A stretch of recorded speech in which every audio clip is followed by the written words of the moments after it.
Okay, we are back for part 2 of our Saturday journey. Music nerds here at the Abbacado show, listening to music, nerding out on music, just having a blast with a little bit of my Temptation Island here and a pile of Kulolo. K-U-L-O-L. No. Lol, yeah, L-O-L-O-L-O-L-O. Look it up if you want. All right. So we're going to continue on our journey here. Next up, Gibmeister. Gibmeister. Oh, that's funny. Damn registration. Gibmeister says, oh, it's been a while since I joined one of your streams. This is a little bump here to request a song called IHLO. The band is called IHLO, and the song is Empire. You guys ready for this? This is from Gib. How are you, Gib? What have you been up to? Where you been, man? Here we go.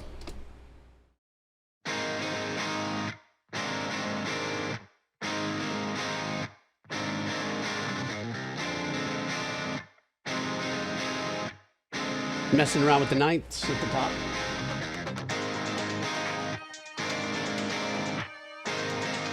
Tell me it's going to bang in the volume at some point. Great intro.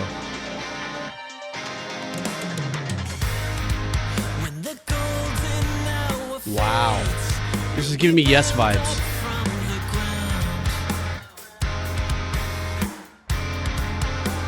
Wow, this is great.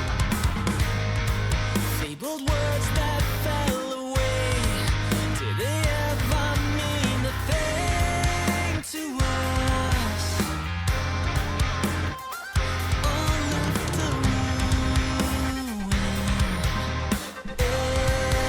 I love Tom feels like what he just did.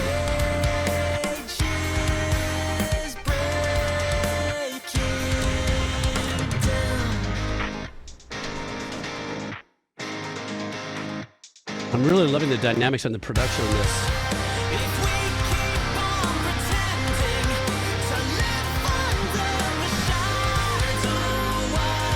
Very musical.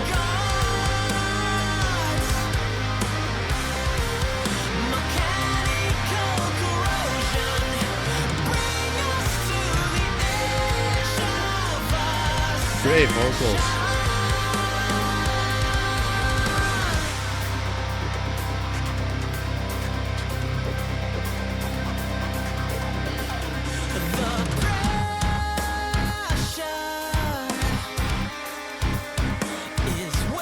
Little architects.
What other band has this kind of vibe? I kind of yelped out, Architects.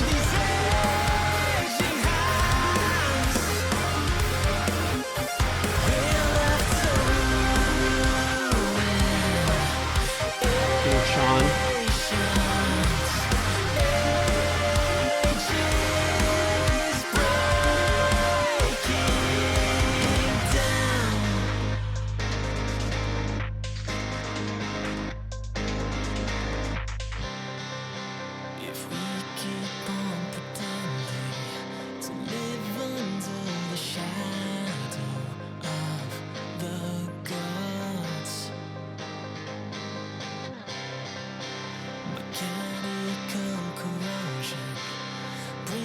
Love the voicings of the chords the guitar's been playing. It's giving us that open-ended kind of ambient kind of vibe.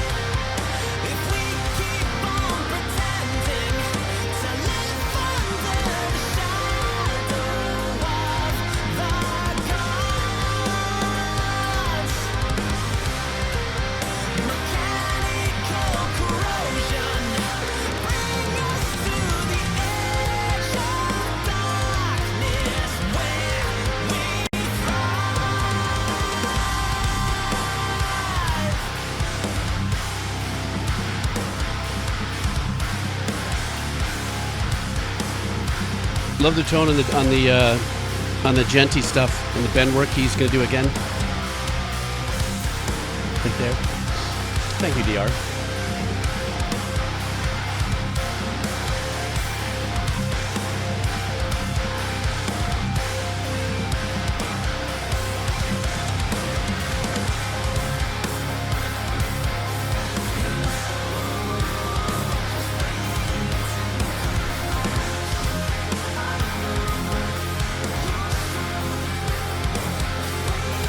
I love the alternating arpeggiations that are happening here.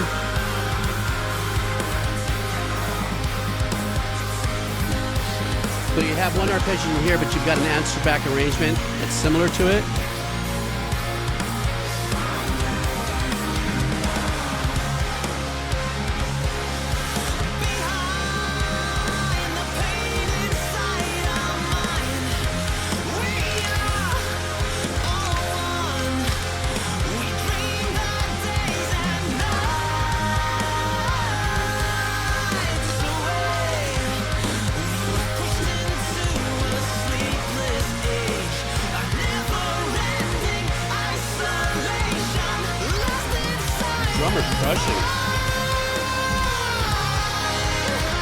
Are we a little bass deficient on this? Is this another one of the bands that doesn't have a bass player? Am I not noticing it?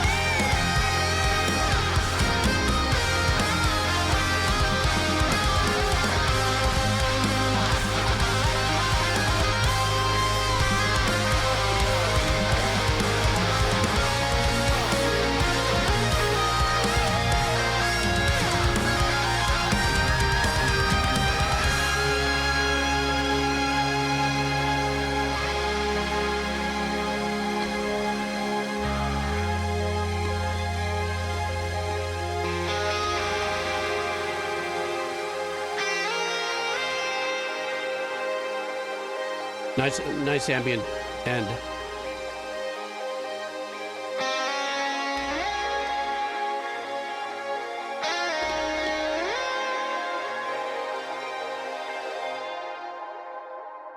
What a great track. Sounded really super tight. What it opened up with and was very consistent throughout this was that I really enjoyed was the actual chord voicings. They're dancing around, always having something hanging out there suspended, be it a ninth. Yeah. Playing around with the ninth, letting them hang out there. Reverse second, I like to call it. Drummer was crushing it. Loved the guy's vocals. It was very super clean, though. Very, very super clean. Very, very tightly produced and performed and everything. I don't know why I was thinking of Architects in that same vein of genre. Extremely melodic, wonderful use of arpeggiations with delays or reverbs to give us a really nice ambient vibe. And in production quality as well. They opened up with kind of that pseudo, I don't know any other term to use, but that canned vibe. It's not a lo-fi, but kind of a canned vibe. That's why I said at the very beginning, I was leaning into it going, oh, are we going to get a volume jump out of this? Is this going to blow up? And it did, and expanded itself, which is now, it's almost like what's happening for me in engineering, you know, with bands and artists of the last 5 years that I've been listening to music in this capacity, especially more of the prog work, especially with all of the metal genres that in the last 5 years, is that the trickery with the engineering is, hey, Holsterin, the 22, what's up? The trickery in the engineering reminds me of the very first time I saw an aerial while surfing, which would be like in the late 90s. And I was like, oh my God, look at that. And it doesn't take away from the surfing, but it's so cool. It's the new limit and stuff. And then after the while, the aerials became a little bit more obvious and evident. And now a lot of the surfers are pulling aerials. Now it's just becoming one of those things that is part of a repertoire.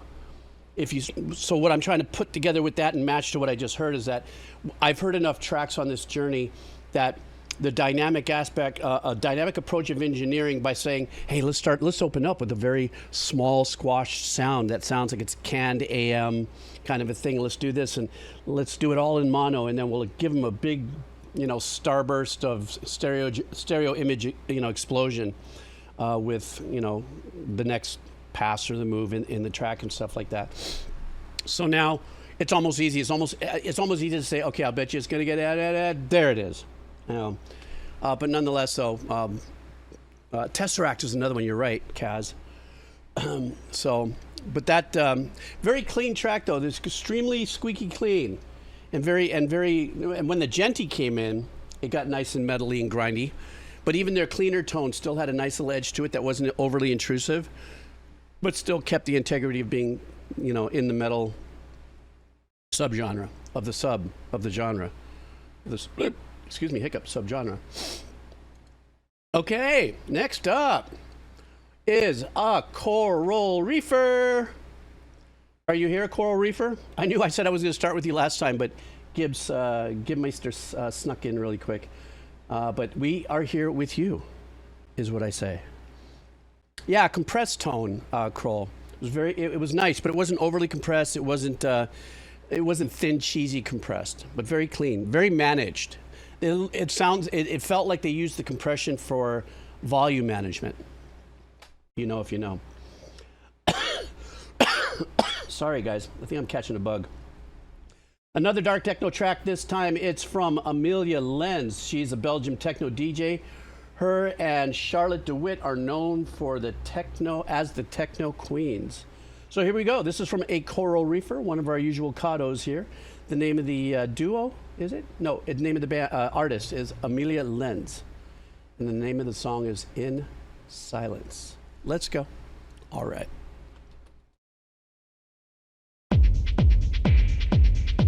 Well, if you're tired, Coral, maybe this will wake you up. It seems like it's going to have that vibe.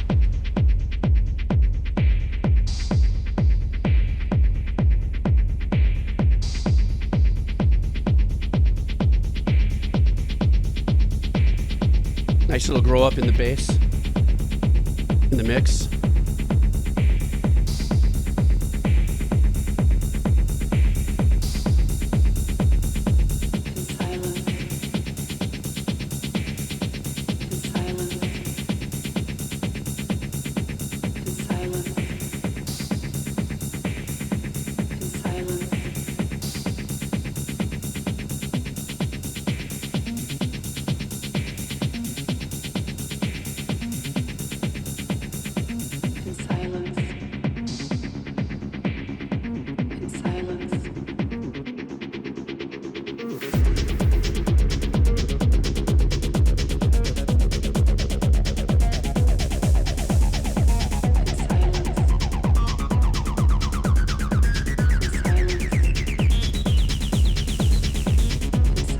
I love the growing synth filtering on that.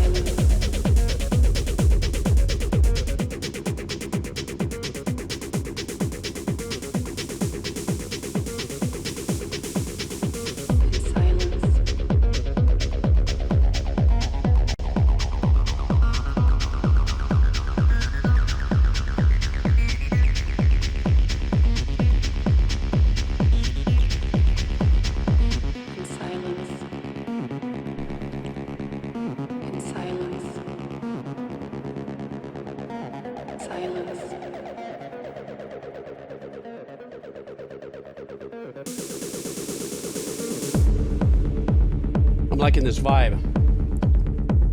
What's selling it to me is a little bit of that ambient thing going on.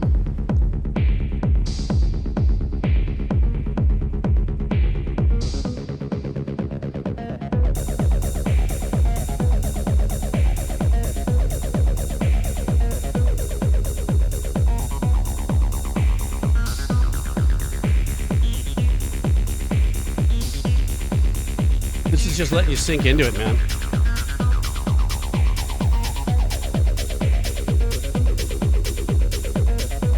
Very ravey.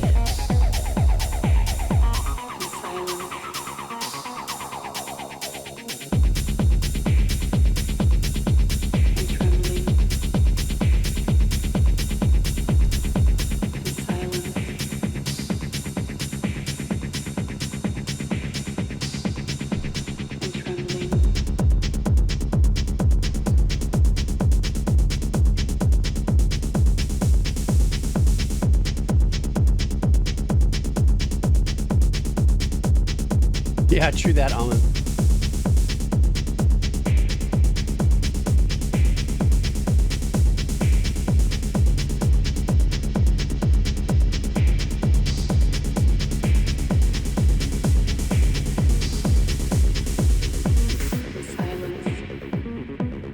This is when you have your applets loaded with 8 balls. You know, you're like... Not that I know that's how it went, but I'm just saying. Just taking a guess.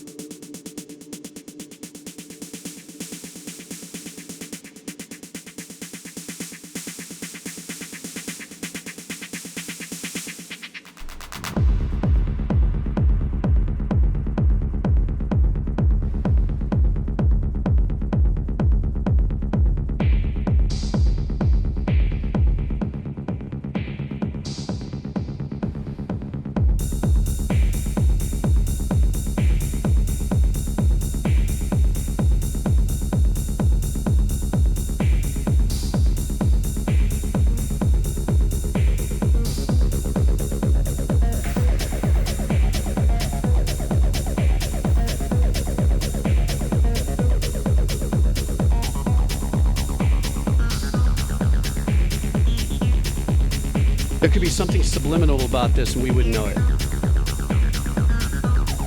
little odd Morse code messaging or something.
I like the lift and the pullback, everything except for that bass sequence.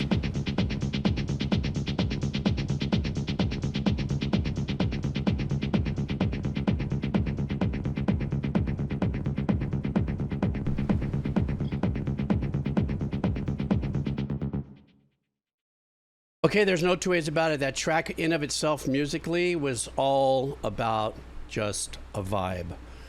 And that's what made it really fun. Actually, you know what's really unique for me listening to this? I was like, okay, somebody produced a track for 7 minutes or 6.5 minutes that seemingly is fairly simple. But what some of the bigger magic of a track like this is that if you give it the space for you to really just listen to it, even if you have a quick thought about it going, oh, this makes it seem really laid back, or it might even sound a little boring or something like that, whatever. If you just let the music be present, I found myself, I got really quiet. When I was listening to it, I was going, I haven't said anything about it. I'm like, I think it's just because I'm actually digging the vibe. There's nothing extraordinarily out there about the composition and the number of layers and stuff like that. I mean, though the artist did do some very unique filtered sweep, moves to get us in and out of certain things. I was just in a great vibe through the whole thing, really. And it really, actually, believe it or not, it took me. It took me into kind of more like a lot more of a myopic zone in my brain, where I was literally just kind of cross-eyed and being, because I let it to. I just said, okay, go ahead, take me. What do we got over here? So that's what music does for us. It doesn't matter, we each find our what's that thing that makes it happen for us? That was that track. Thanks, man. That was super cool beans. Lateral Tap, are you here? Lateral Tap says, composed by New York City duo The Knox, Ben Ruttner and James Patterson, and featuring lyrics and vocals by Canada's Dragonette, Martina Sobrara. Love Me Alive is the second song from their 80s-inspired album, Revelation, that was released yesterday. Oh, we're going to hear something brand spanking new from Lateral Tap. So let's do that. All right, here we go.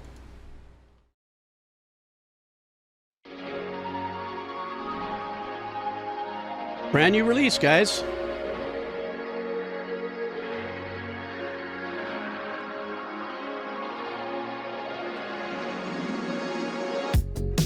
I'm in a strapless dress and running shoes. I took a couple steps and kept walking away from you. In the streets, God, the drum programming. What does that sound like? It's not a Lin.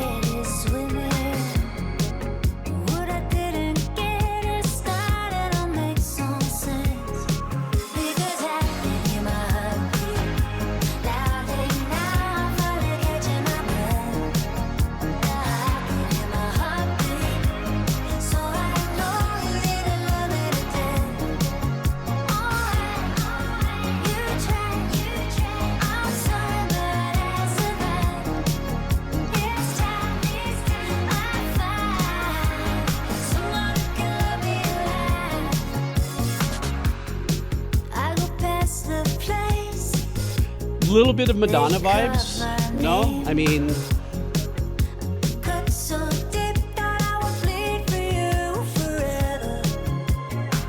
especially with the answer back with the bells.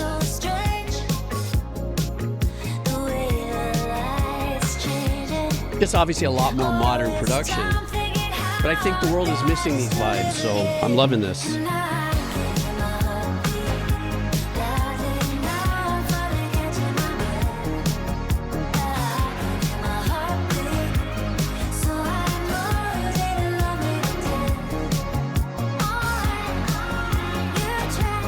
Listen to the bass tone, whatever that synth is, so smooth.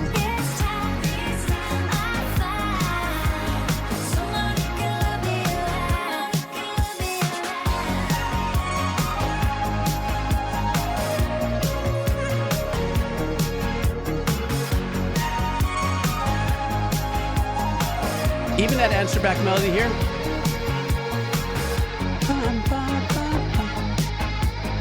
This gives you the Madonna feels, even right here.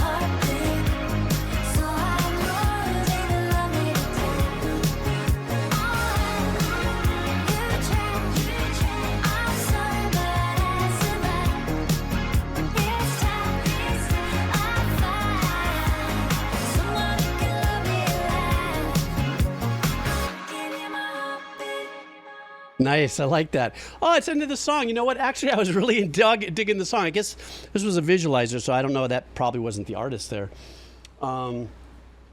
But yes, it definitely, even when you put it in and gave us the little message, that it had that 80s kind of vibe to it.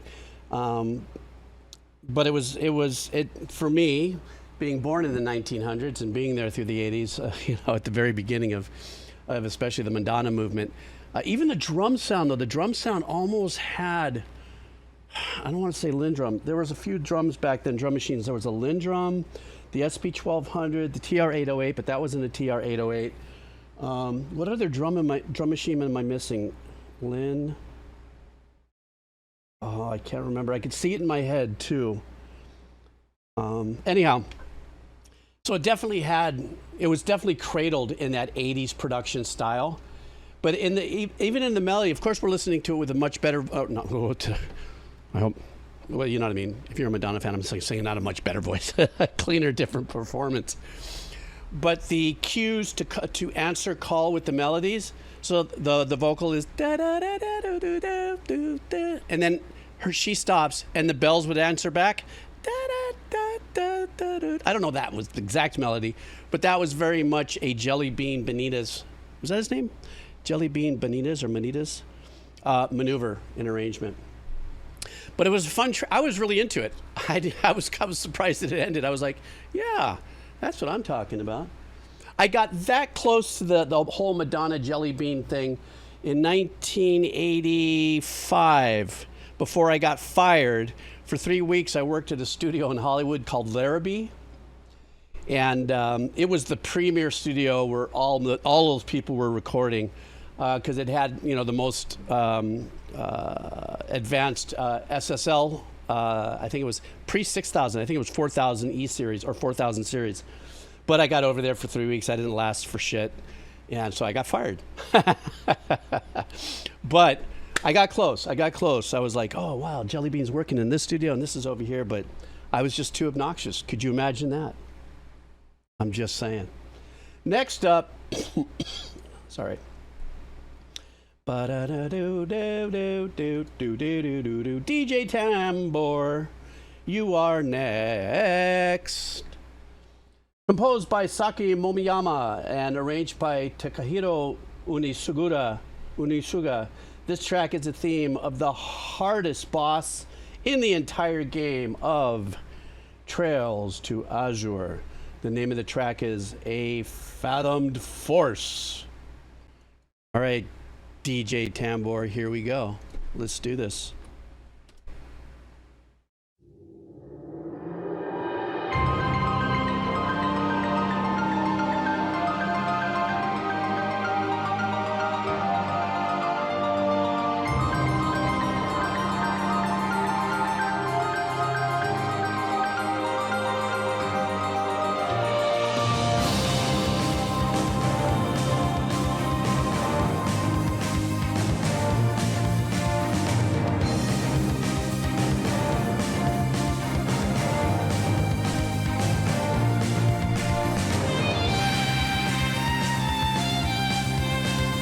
God, I love that synthy string vibe.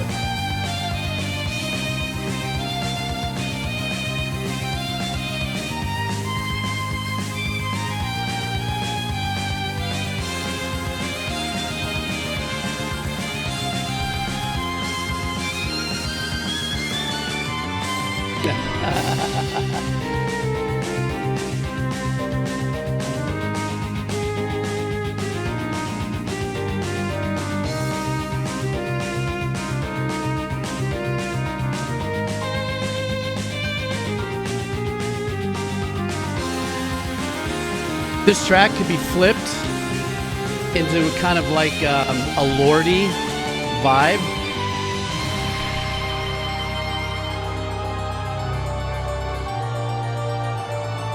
Oh.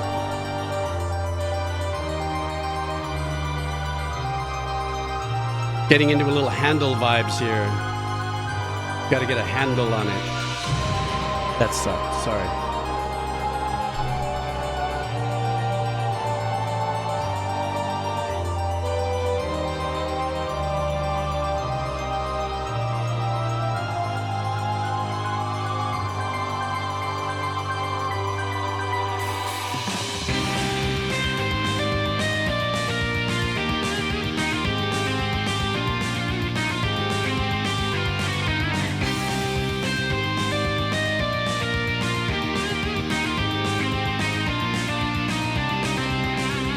I like the lead being doubled with the piano there. Same here now. Now it's E violin. It's in unison with what's happening on the piano. But earlier with the guitar, it was a little more punchy, a little more juicier. But I guess this is a big box fight, yeah?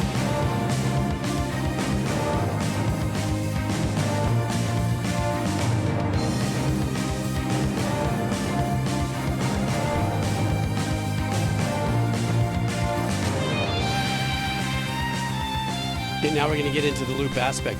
This has to be really fun, playing in a boss fight and stuff like that. It's not really thin sounding, regardless of it being the E violin or an E lead guitar. And some of the sounds, even the drums, sounded a little thinner, like the choice and the decision of the composers to use this. You know, in an era, I guess this was only released 10 months ago, so I don't know if the game was released 10 months ago or this was a music track from the game that was just put up on the YouTube 10 months ago. Excuse me, but it wasn't thin, it wasn't cheesy, but it was there was a lot more higher end arrangements in it, the violin, the guitar thing going on, because I'm going to assume that since this is a boss fight, there's probably a lot of exploding or things going on, you know, sound design, maybe some dialogue and flame throwing or whatever the case might be there. And could have lower tones, whatever that game sound design is. So this sat up a little on top of it, it felt like. But it wasn't too over the top. There wasn't a lot of competing lower ends in the mix. Yes, there was a bass in there and everything, but I just listened to the mix go, there's got to be a reason why it's got to be in that little pocket, that little EQ pocket there. So once again, probably thinking, so you say it's 2011, so it's already 14 years old. Okay, that probably has a little bit to do with it as well. But still, even 14 years ago, you know, you still had a shit ton of killer sounds you could be choosing instead of the ones that we heard.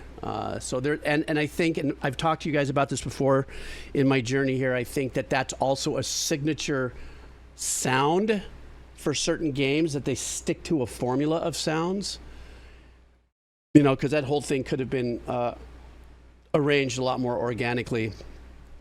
You know, real drums, real guitars and stuff like that, but it kind of fits the whole experience, I guess, of playing particular games and stuff, is making sure that the sounds that are being used, the drums, guitar, bass, and whatever, kind of stay in the cheesy wheezy bit, something like that. Yeah. So okay, so I'm kind of on it, DJ. Yeah, that's the other thing too, is there's a lot of these tracks, and I said it earlier, and you guys had already said that it had been done, that I can also imagine it being covered by musicians. You know, like we've listened to about 5, 8, 10 different musicians that could play 45 different instruments, and that can, you know, do that, you know, authentically, if you would. Thanks, DJ. It's good to see you here, buddy. Next up, Kazmint Judgy. Kazmint Judge Me. Here's another track from Taishi. At least this time it's not an EP. Ah! All right, guys. This is from Kazi, Judgment Kazi, from Taishi. The song is Reverie for Another Sphere. Let me hold my beer. Let's go. It's half an EP.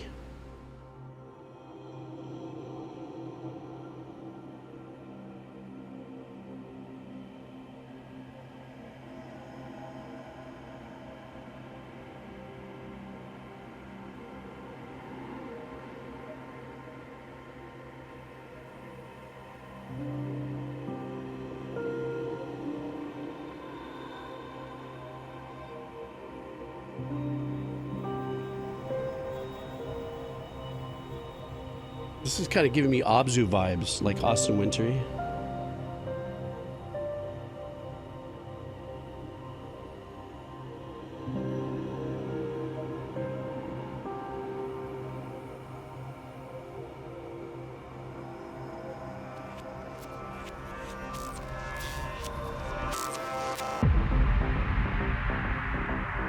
Oh, I'm digging that change.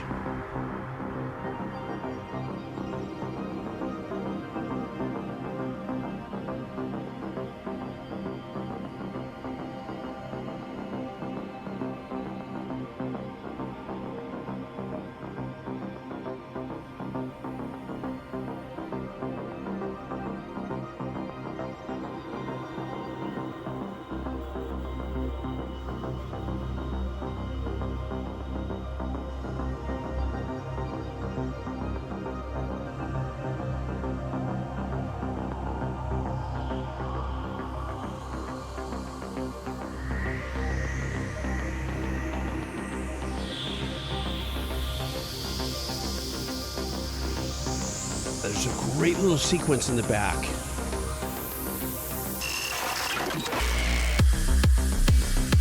That was good. Nice gear shift in the production.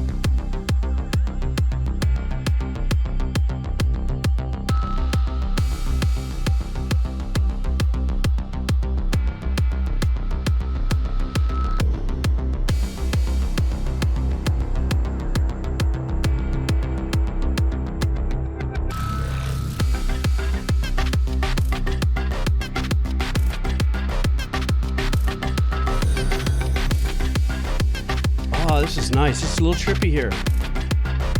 I'm digging this.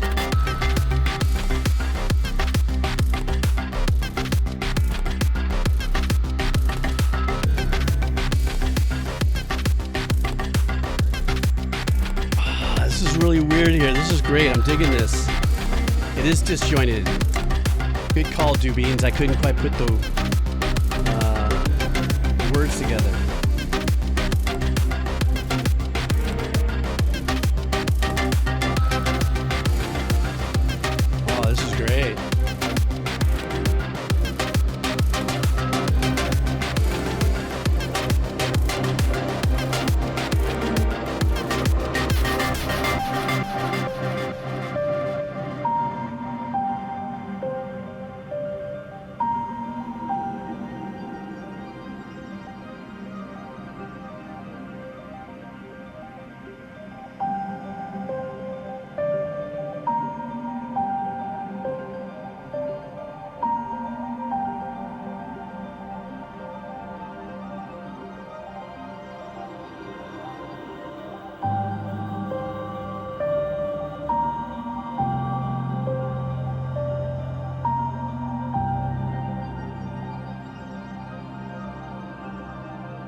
This is a great track, man.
I love this. This is like a micro preview of what's really in the track, what we're hearing, but just way under the hood. Remove the kick and all the other percussion and stuff. That's a thing that's there.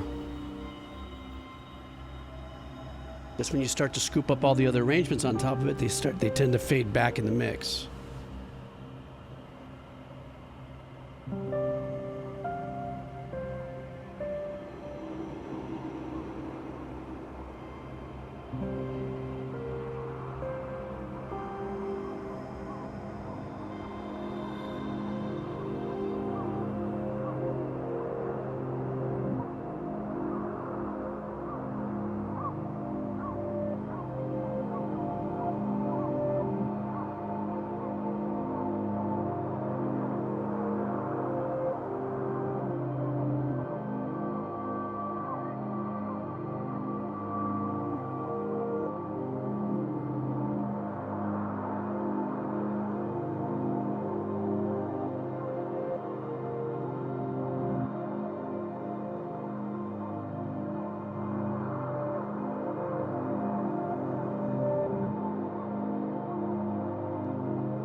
In the back of my head, though, I still am feeling, I still feel myself bobbing a little bit to the rhythm that had been established. Like it still exists.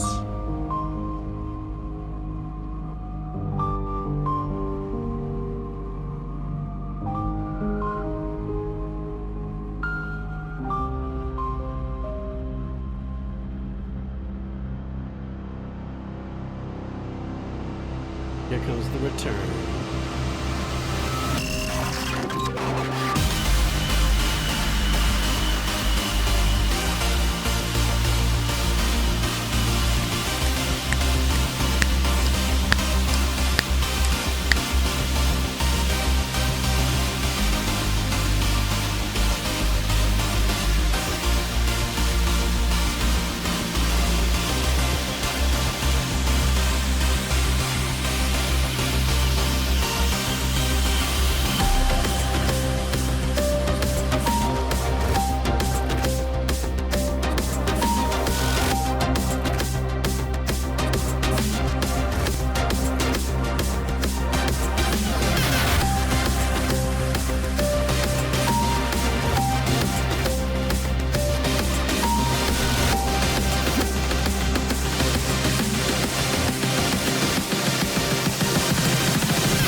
Nice little chord meltdown there.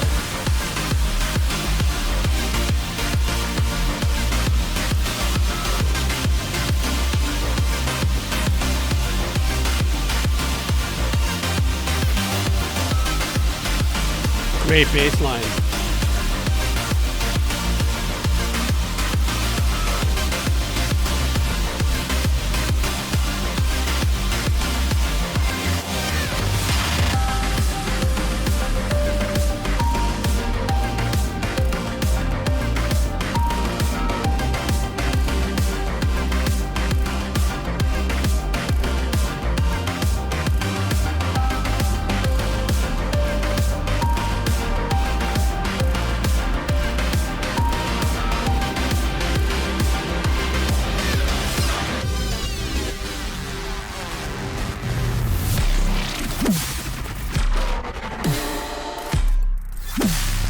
Super creative.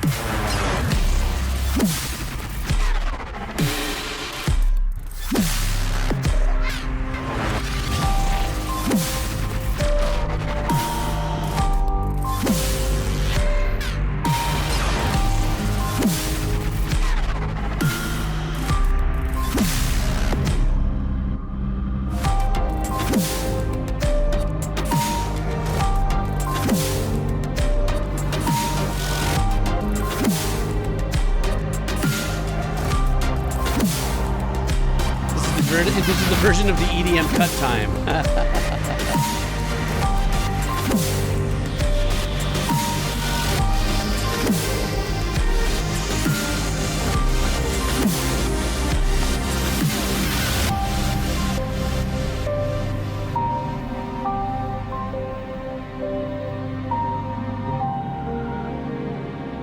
I love that, sneaking in that little nice chord change there. Very beautiful.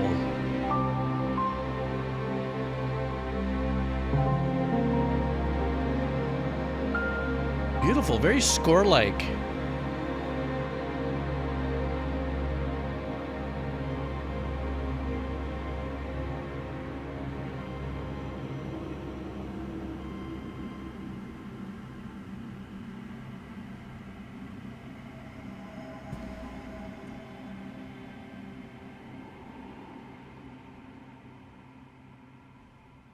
That was a great track. That was a super good track. I think there's so many different little elements that kind of caught me off guard, but were oddly satisfying, pleasant to my ears. Even the disjointed, I forgot which one of our Abbacado said that. Even that disjointed kind of vibe that was in after about maybe 30 seconds or so took me from in my mind going, okay, we're going to listen to some EDM music. EDM music's going to have this. It's going to have your standard stabs. It's going to have, you know, some filter shifting going on, you know, start to kind of call it out, and all of a sudden it's going, wow, this is offset just a little bit. I almost wonder if they use the human, there's in the MIDI settings, you can humanize a track. So when you quantize a track and you lock it to a linear measure, for those of you who don't know what quantizing is, you're just here to listen to music. When composers are writing on a DAW in the computer, and you know you're playing a keyboard, but you're triggering sounds, right? All of these are triggering unique sounds, and this is the tempo. And you're going to play something that goes da da da da da, or da da da da da da da da da da da da. Now you can do that as a pianist. You know that good amount of people could do that in perfect time. But even if you do, you'll take that and you'll quantize it. That's telling the computer to lock that perfectly on at the rhythm that you wrote, so it lands perfectly on the eighths or the 16ths. It's absolutely excellent. But it does have something called it's called to humanize it. Humanization, and what it'll do, it'll take a quarter of a tick and move one of the notes just slightly and just a little bit, or the phrase just a little bit, just to maybe give it a little bit of that laid back performance. Whether that was the technique or not the composer used, it made me refocus on the track. And then at that point I was all in. I was all in through and through. I'm listening, that I'm deep into a track if I'm not saying a lot. While it's pointing out this, pointing out that I'm just all of a sudden just kind of dialed into it. That was a great listen. Excuse me. Yeah, it's very unique, Kazi. We have tricks up our sleeves in the composer DAW world. But still, in most cases, a very high percentage of musicians that are composers are able to do. Just sometimes, I have to admit, there's times I lock up stuff because I'm lazy. Because in the world of writing library music, sometimes I have a big fat order. I've only got so much time to get into it. I'm not going to play the same thing over bar until I get it perfect. I'm like, fuck it. Oh my God, this sucked. Oh, I can hit quantize. It all worked out really good. On to my next arrangement. So it can be a tool of convenience, said my ex-girlfriend. Okay, next up. Hey, we haven't heard from the kebab seller for a while. So the kebab seller is here. Haven't heard from you, I think, for a week or two. I hope you're doing well. By the way, really quick, before we do this, I do know that we have some fairly new people here and joining us here on the Abbacado show. There's times where you do boost your track, but if you're in that $5, $8 range, there's quite a few people hanging out there. I do stick here as long as I can to get them all done. There's always a small possibility that they don't get all done, so I parachute in the next day to get it done. However, if you got to leave and you've got to, get out, you can't wait for your song. Two options for you. One is that one of our mods will pop the track up. Of course, I'll save it on Twitch, but you never know what gets blocked, DRM blocked. There's an Odyssey channel, I think it's called, where one of the mods takes the whole thing, just drops it there because they never do content blocking. And then within a couple of days of a stream, I edit it out and drop it on a YouTube VOD channel. So you can always go over there and join and wait, just in case you don't have the time to wait, because the list does get a little long. All right, so here we go. This is from the Kebab Seller. The name of the OST is Monster Train 2. And the name of the track is Triumverate. Triumverate. That's the name of it. That's as close as I'm going to get with it. Let's go.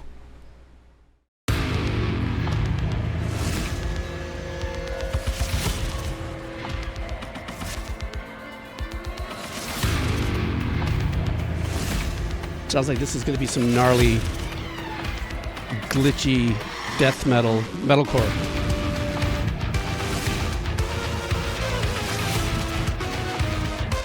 Wow.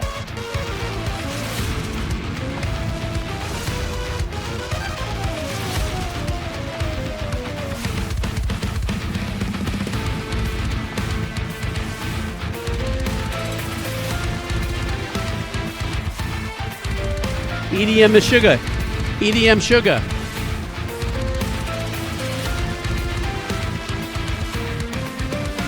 Awfully stanky.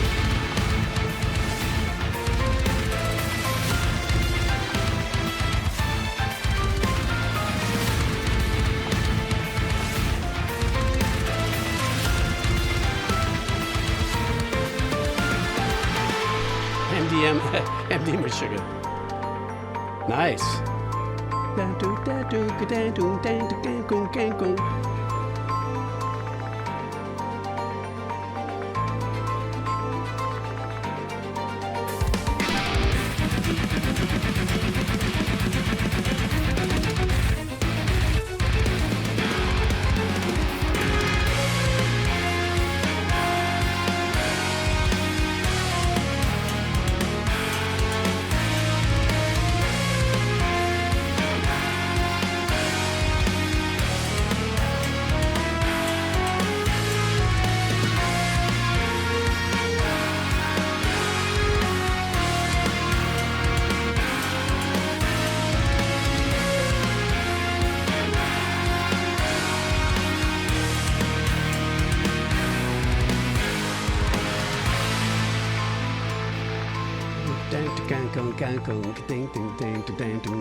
I really love that. Very creative here. Listen to this build.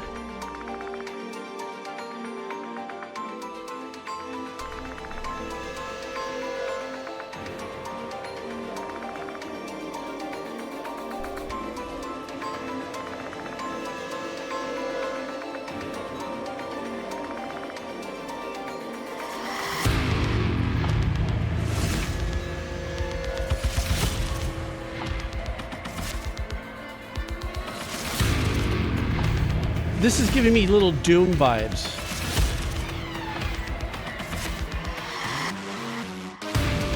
Doesn't it? Like if this was the basic, but then all they did is take, oh my God, Mick Gordon with a live guitar chunk over it.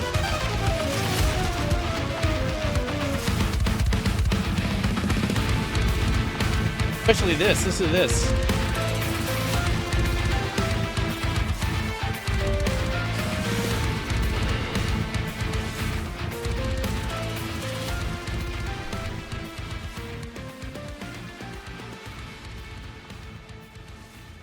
That was a great. Oh, what the hell did I just do? Oh, whoops. That was a great track. And I think for me, when listening to it, when I listen to a track like this and it starts to recolor itself and saying, this sounds like this would be perfect and it sounds great like this. And that's what this gave me, kind of like, this was the EDM Meshuggah kind of vibe. Except it did have some nice glassy arrangements of it, but a lot of the chunkiness and the dugout, and the way the drums were programmed and everything, it definitely gave me that vibe. And then just at the very end, when I was going, God, this, when it came back into the more of the metalcore or the grindcore kind of riffiness, I was like going, yeah, this is one live guitar away from being kind of Mick Gordon-ish, Mick Gordon-esque. So, Kebab, I don't know where in the game this played. I guess the composer is Jordan Chin, and the track, I guess, was Triumvirate. But it definitely sounded like it was a major boss fight, and it was a freaking grinder.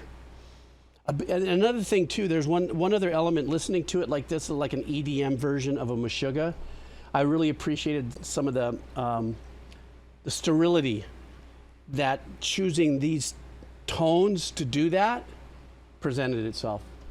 It was just not, it was just, there's these really super defined lines of sterility in the tones where it's like, I'm hearing every little freaking nuance.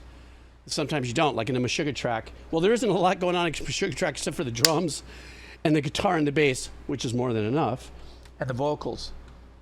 But, oh, what the hell? I'm a squatto. I have a squatto. I have a mosi. I think my friends, that's what they call from Australia. They call a mosquito a mosi, I think. I had a friend of mine say that. Guys, give me 1 second. Hang on. I got to get a Tums. My stomach's a little sour. Stand by.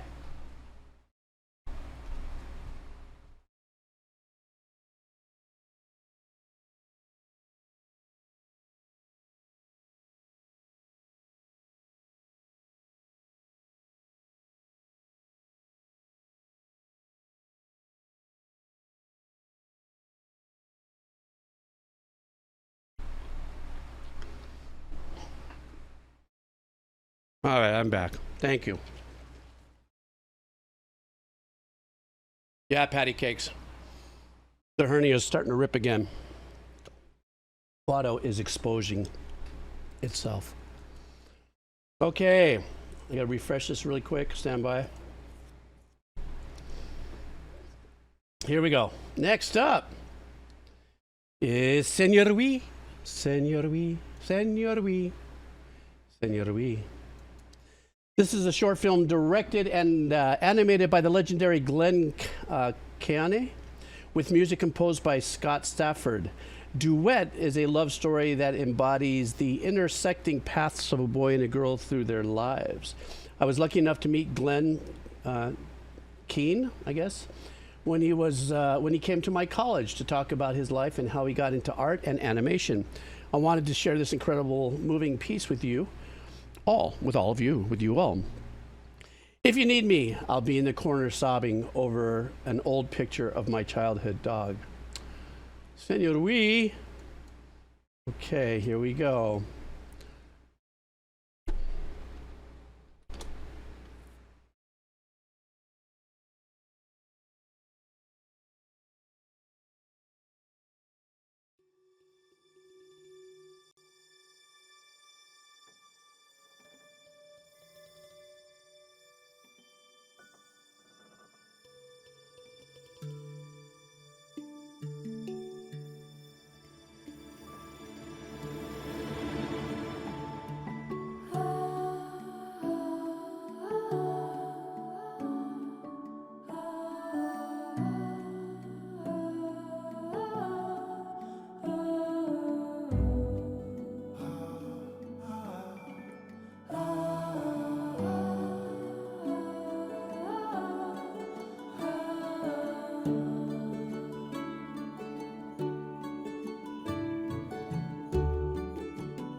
Great animation, man. Wow.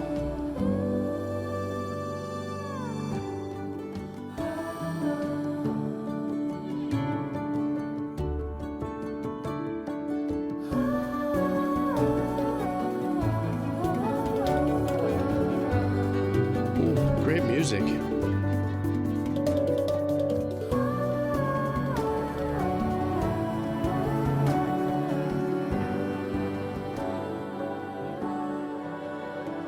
I love this boy meets girl, boy with puppy.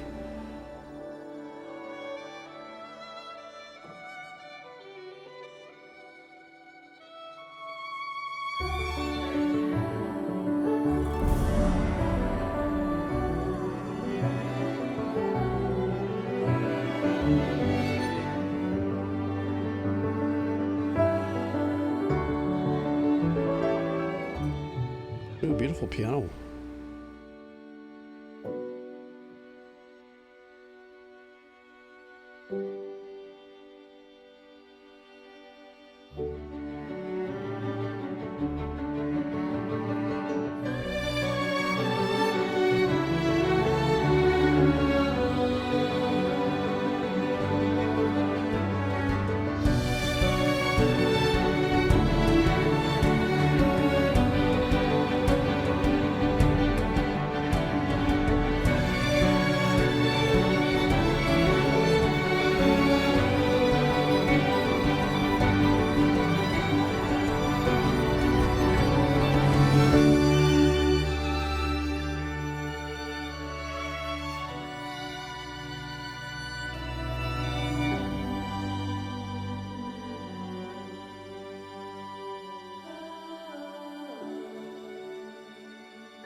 Wow.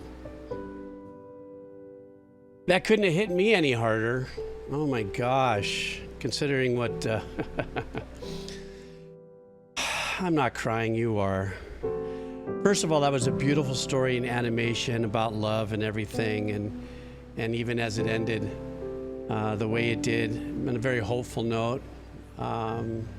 having all three present, puppy, boy, and girl, made it to the end.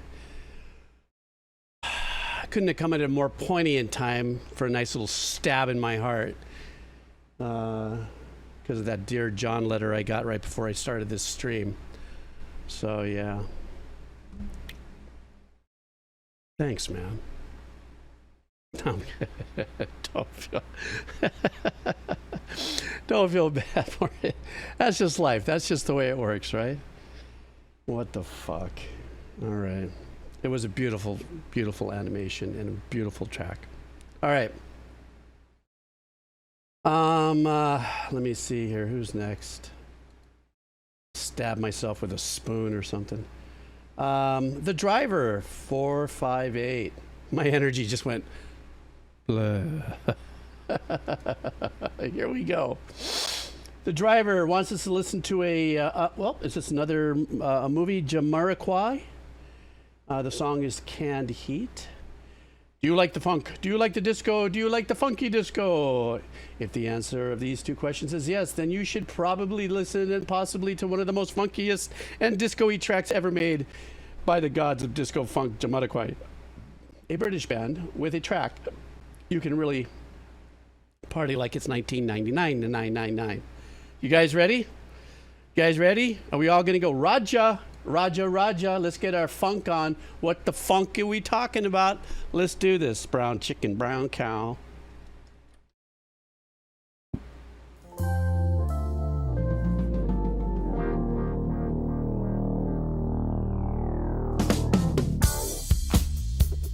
Oh, yeah.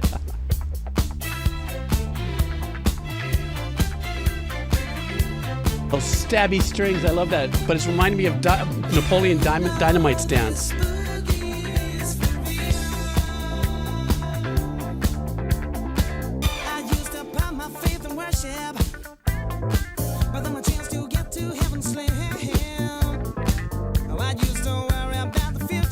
I don't know why I got Napoleon Dynamite in my head right now. Doing his dance.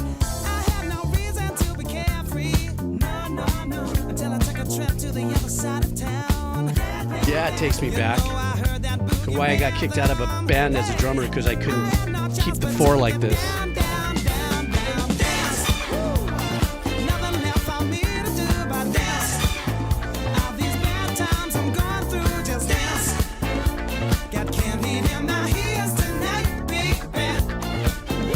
Wait a minute, really? Was this for Napoleon Dynamite? Was this the track?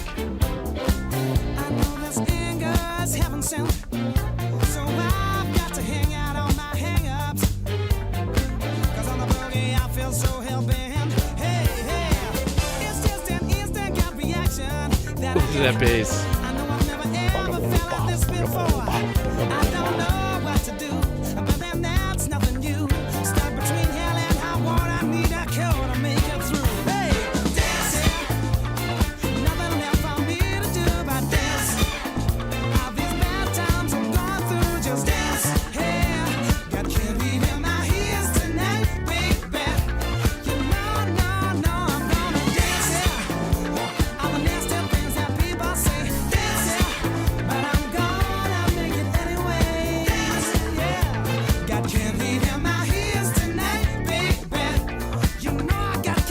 Wacky guitar.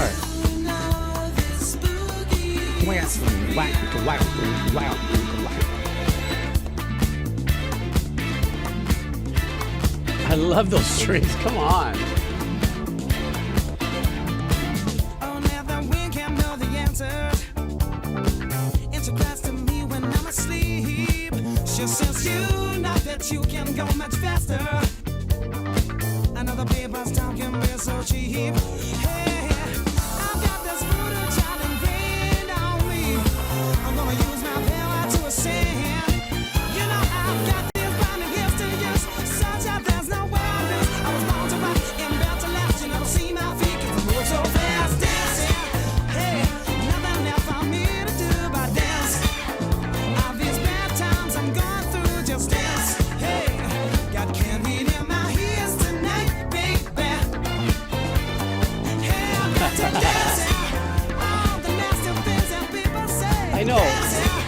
Right, Shemsu-Hor Worm? Those strings are so badass.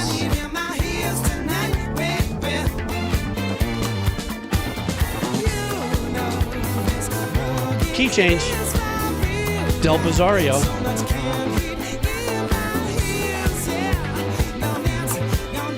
What's that bass?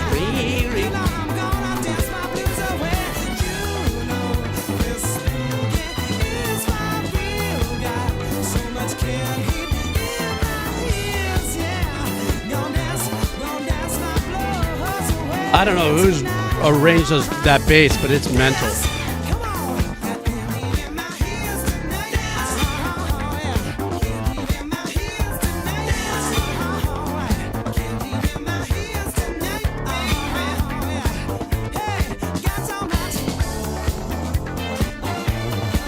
Really?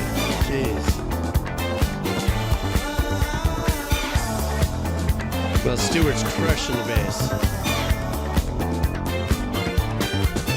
Because what he's doing is he's giving you your disco climbing, but his turnaround phrasing, phenomenal.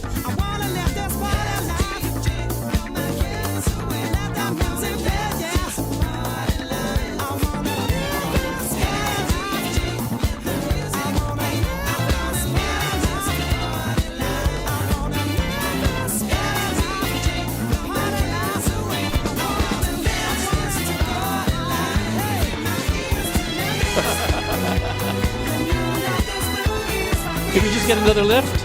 I was too busy laughing. It feels like it.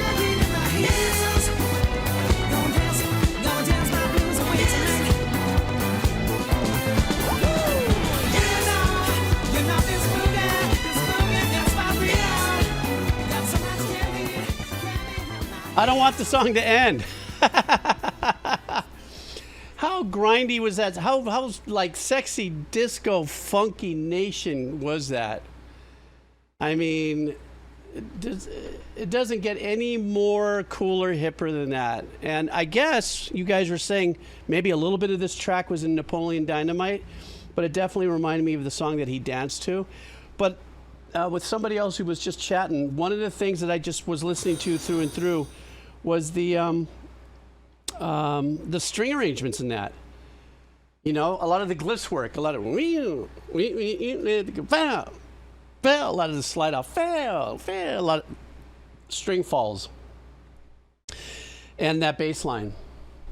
You know, the disco thing, you know, in disco, that is a regularly prescribed drug, is that pattern. And also the squawky, you know, of the guitar, you know, kind of in that Paul Jackson Jr. kind of vibe. But whoever that Stuart cat who did the bass, come on, the bass was smoking and the strings were lit. Vocals were really nice, but to me, those were the bass and the strings is what made this thing fully funkified standout. What the funk? That's what I'm talking about. Next up. Okay. Pt2 wants us to do a song from the game OST. Anybody have ever heard of the game Reverse 1999? The name of this track is Empty Phenomena, Phonimonimia, Finimunima, Funimunimanamani. This song right here.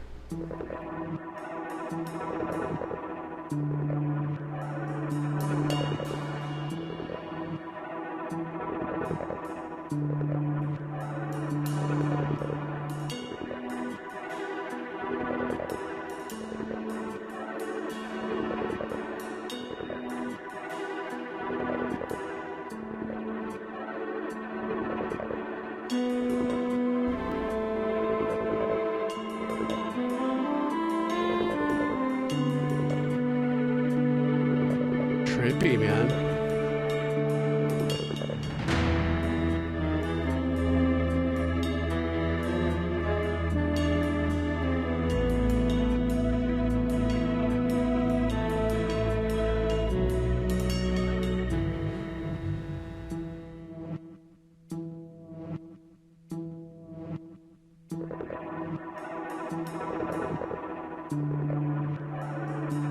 That's trippy. Apparently this is a final boss music or something.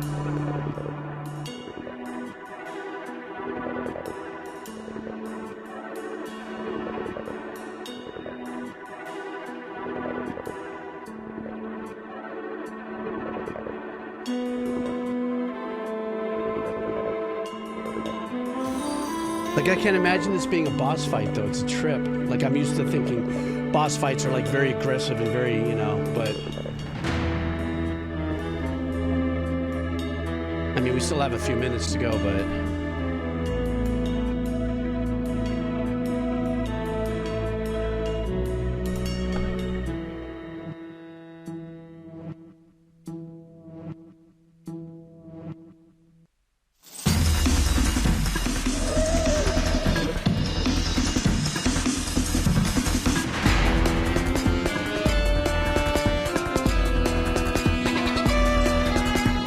Okay, now we're getting the, now we got the boss fight vibes going here for sure.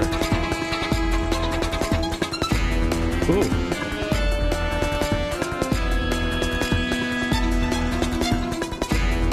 Ooh, that bouncy spiccato vibe. With the strings.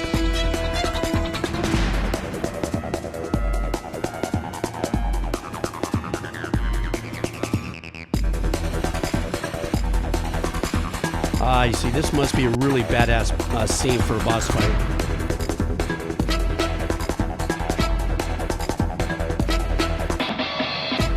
I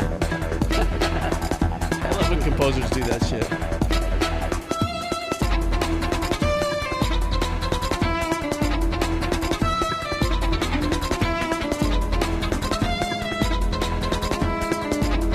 In my mind, as a composer, I'm saying, yeah, I see how you're doing this. Aman, shall we get that tip jar? I think there's room for a refrigerator Phrygian.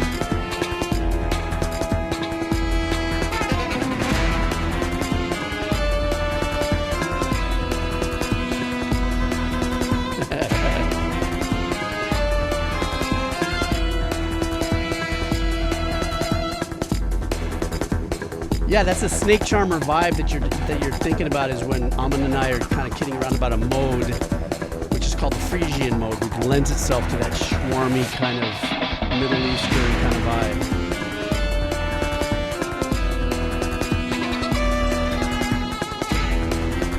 It's got that Arabian thing, yeah.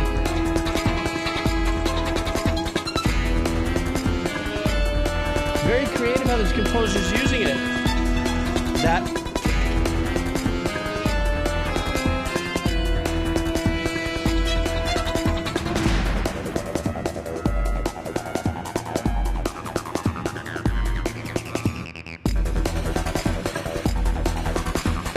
you know, that sequence, you know how it's traversing octaves.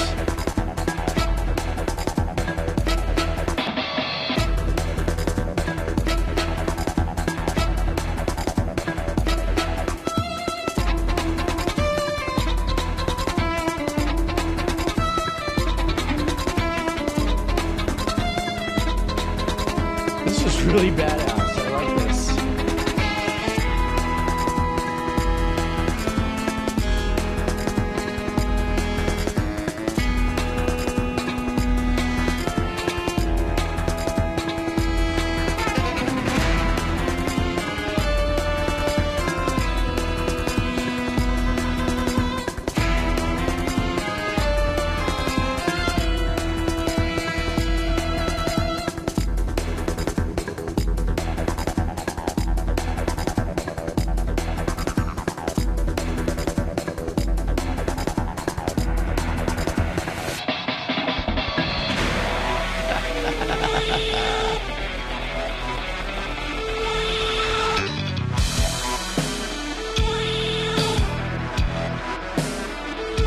See? Make the shit hit the walls differently when you throw down the cut time there.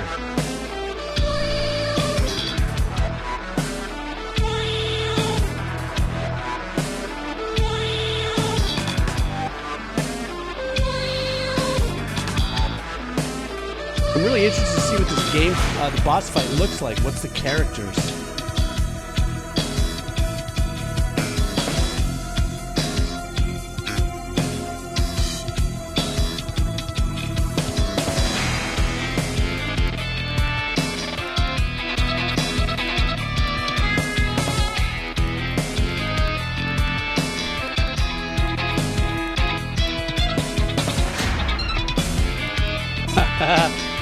Nice spacing in the fill there.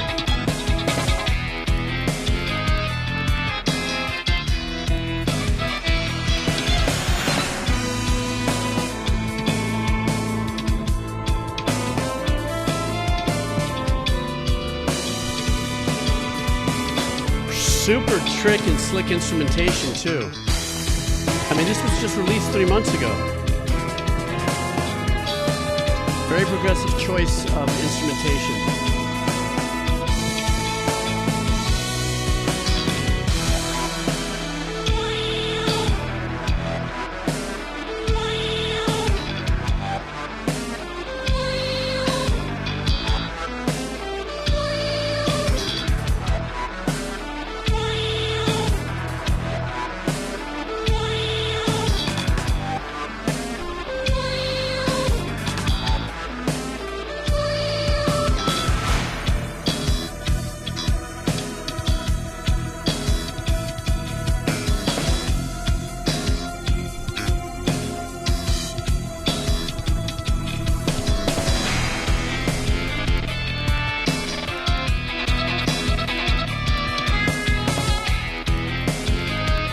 God, this is really, really, really interesting.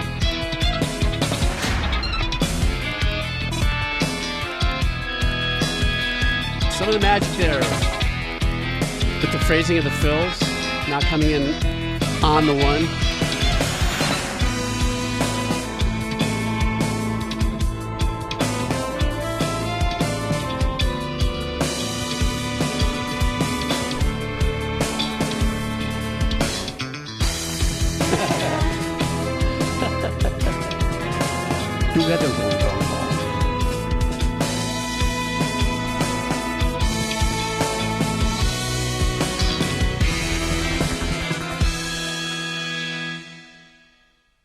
Was that it?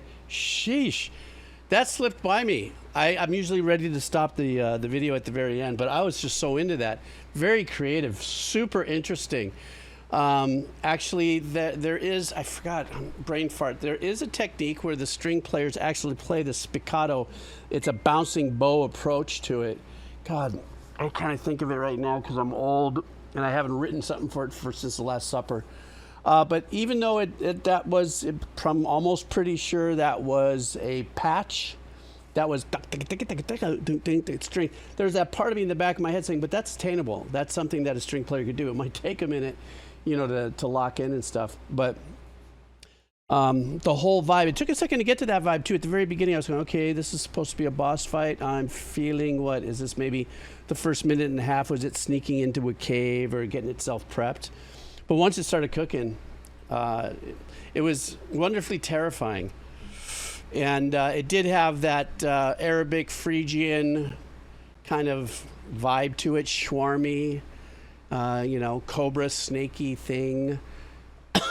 I think somebody had also mentioned that the mode might be a little tangled in with the India, Pakistani vibe. There's actually that mode transcends a lot of different regions, the Phrygian, at least from what my understanding is. But it is a very kind of a sultry, sneaky kind of mode. I'd say it's a mode of mystique. Would that be the best way to put it? I think more like a mode of mystique might be it. I don't know. It's the mode of my stink. I'm sorry. Pizzicato, pizzicato. Instead of Abbacado, we'll do pizzicato. I'll have a pizzicato night. Oh, we got a new one. Pizzicato. Oh, you have no idea. You released the Kraken. Pizzicato. I should have a pizzicato night where I make pizza for the Crado, and we put it in the refrigerator, so it'll be a Phrygian pizzicato. I'm sorry. I stray. I'm getting late into my evening. Lungs. Excuse me. So sorry. Stand by. Anytime there's a text, I must check it briefly, just in case it's one of my kids. Okay. Who's next up? Les Sans Muse. Les Sans Muse? Les Sans Muse wants us to listen to a band called Aqua. The name of the song is a Lollipop. Little boost for the silly nostalgia purpose of canned heat.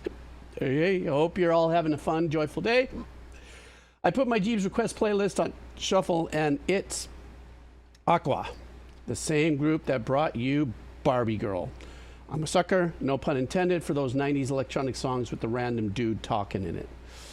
So let's do this. Are you guys ready? This is Aqua, and the song is Lollipop. Here we go.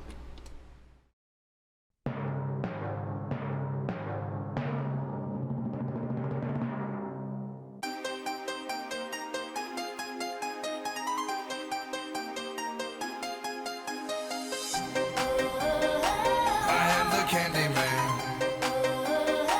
coming from Bounty Land. I am the Candyman, coming from Bounty Land. Sounds like a track that I'd hear in Zoolander. I don't know why, but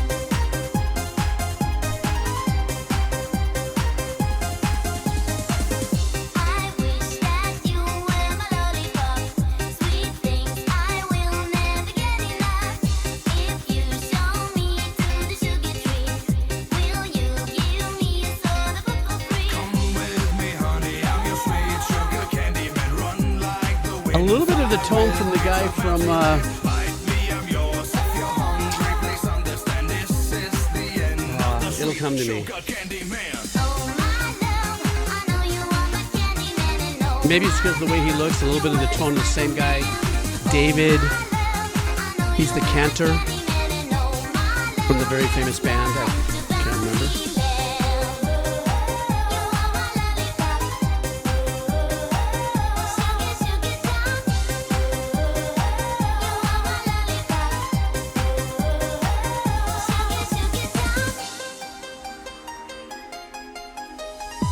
I wish that I were a bubble gum, chewing on me, baby, all day long. I will be begging for sweet delight until you say I am yours tonight. Come with me, honey, I'm your sweet sugar Candyman. Run like the wind, fly with me to Bounty Land. Bite me, I'm yours. If you're hungry, please understand this is the end of the sweet sugar Candyman. Oh my love, I know you are my Candyman and oh my love, your words. It's got an early 80s vibe to it, especially with those chord changes. Dun, dun, dun.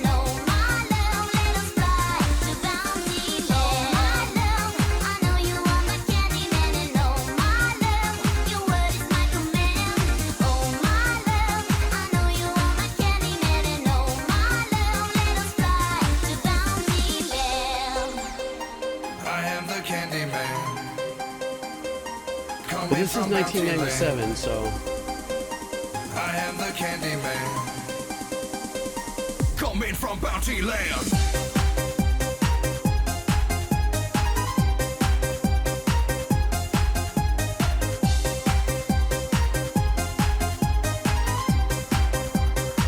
Coming from Bounty Land.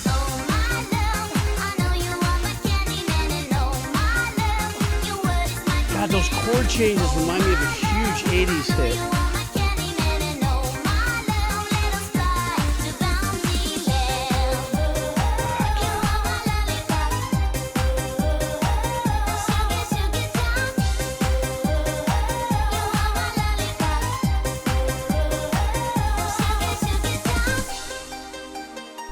You go round, round, round my head. Is that what you're talking about, Turpy?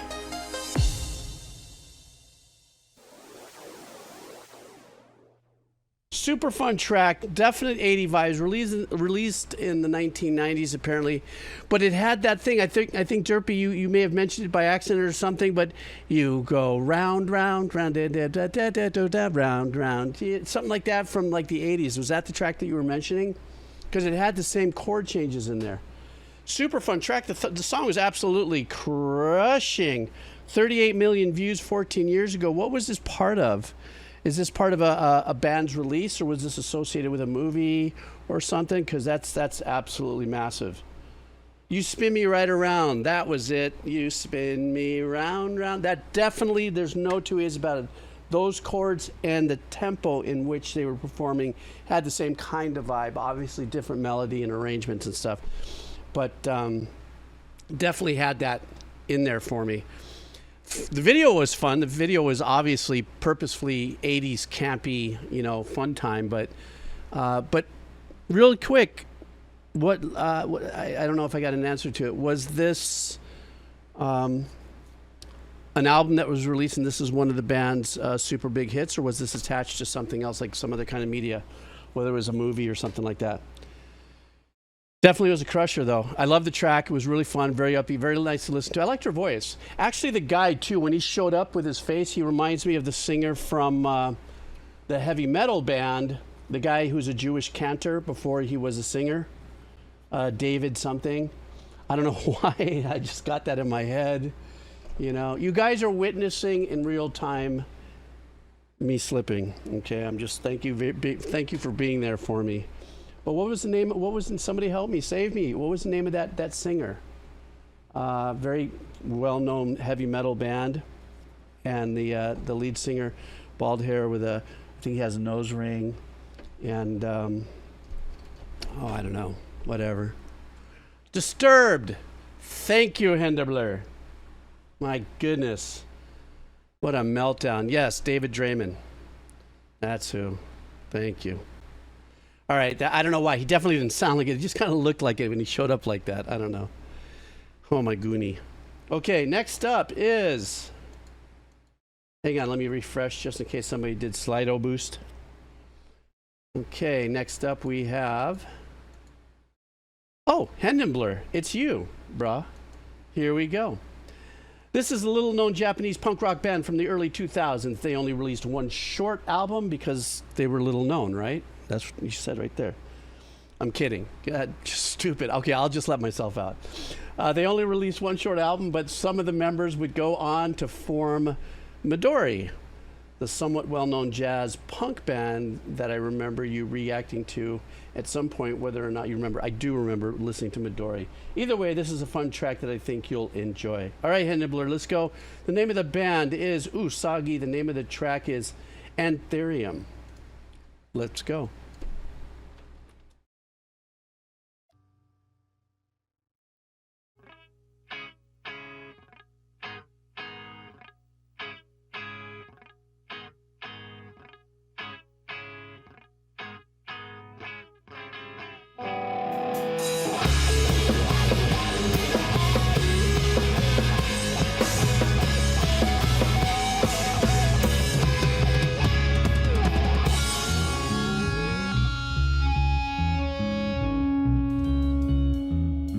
Giving me 70s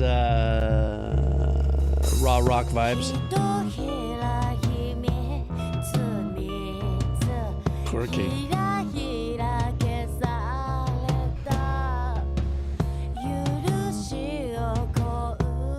Oh shit.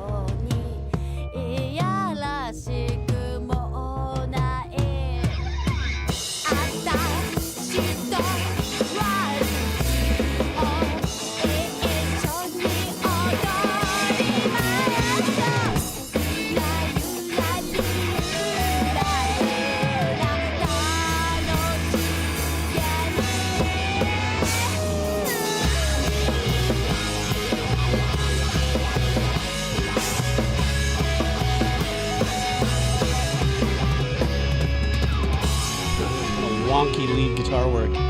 Like everything's just laid back and just super abstract.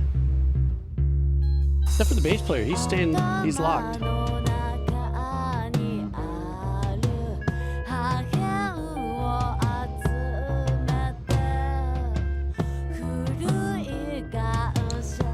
I know, right?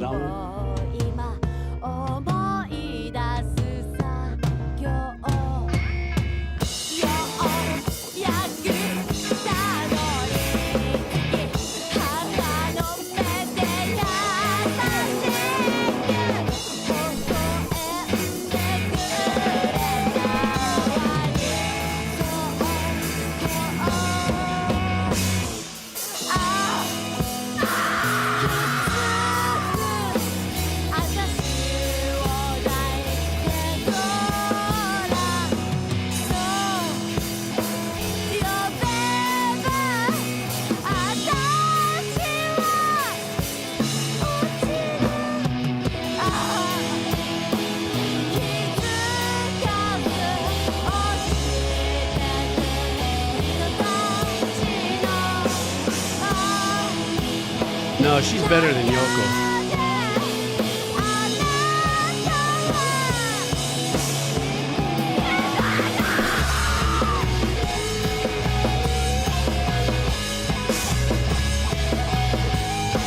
You know, the bass player's holding this together for me.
Now maybe that's more Yoko Ono arrangements.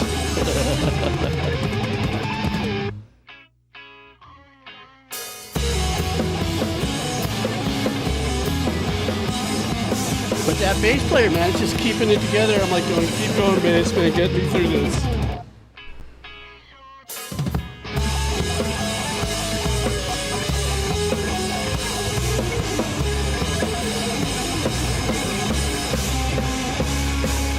Blur, is it one guitar player that's doing overdubs, or?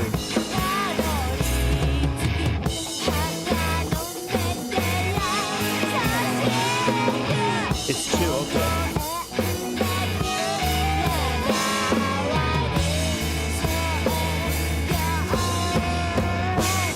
Okay, the singer does as well, okay.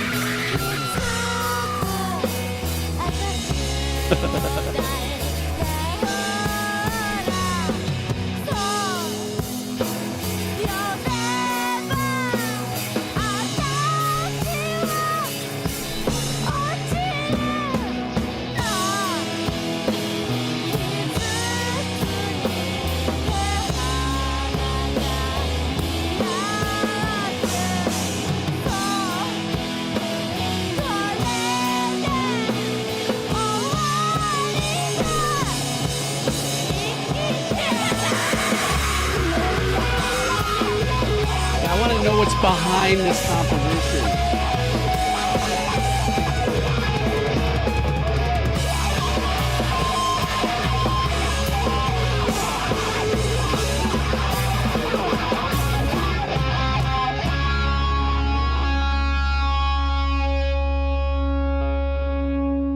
That's as abstract and crazy as ever track that I've ever heard.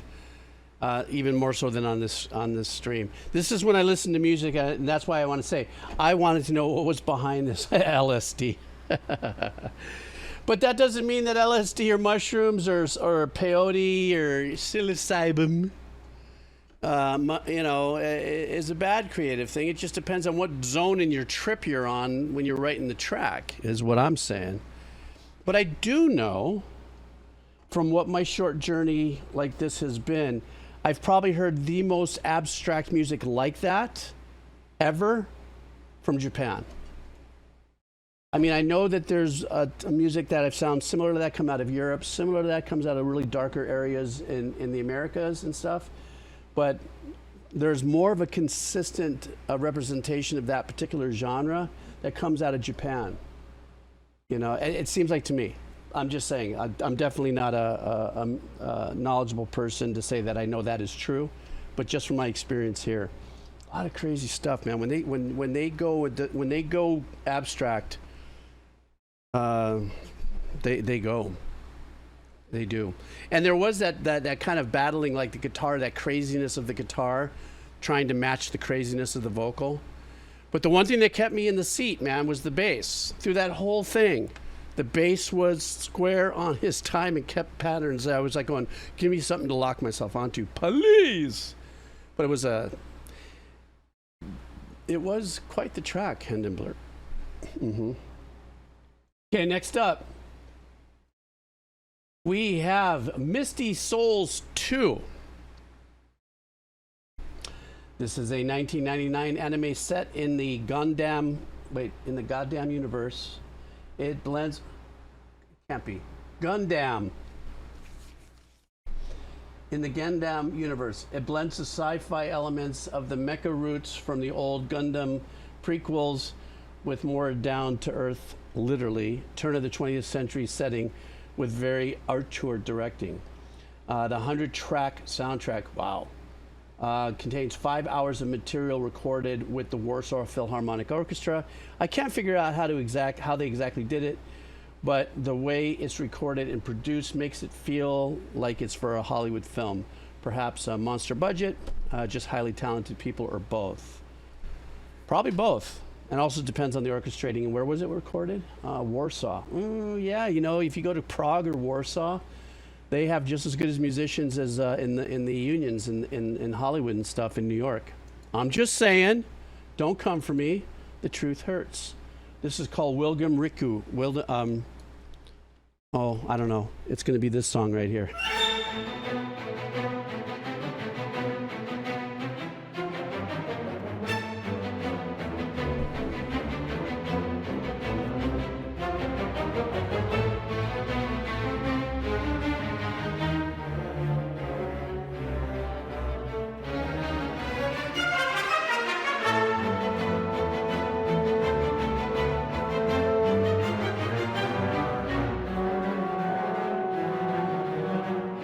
Sounds great.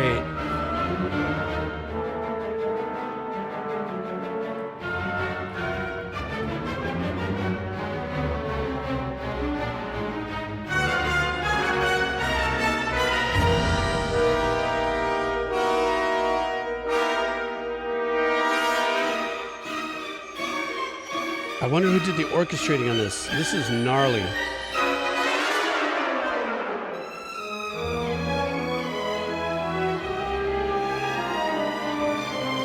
Yeah, this is definitely full-on cinematic.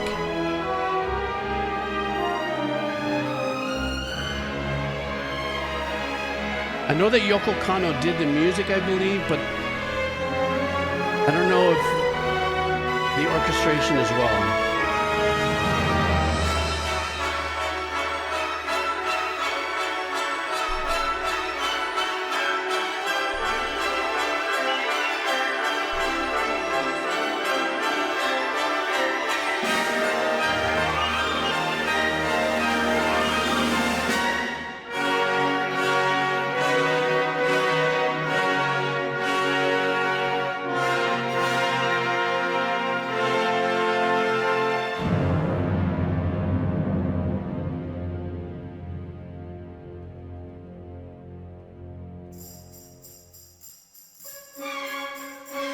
Wow.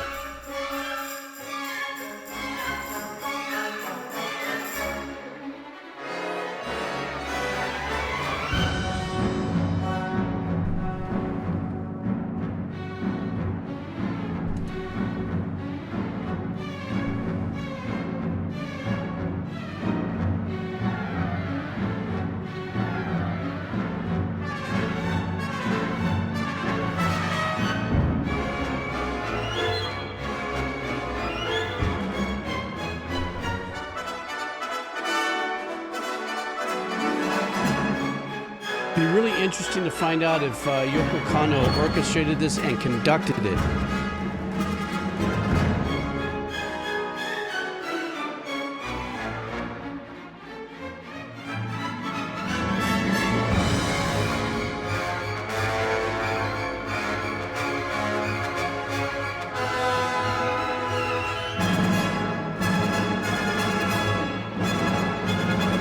Super John Williams vibes over there.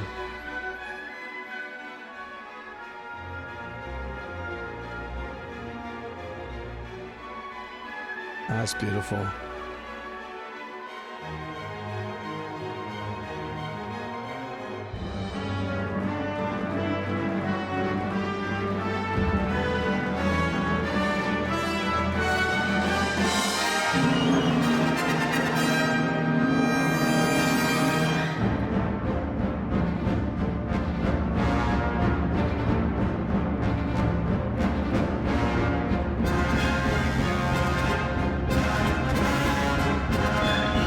God, this is as big and huge and gnarly cinematic as it gets.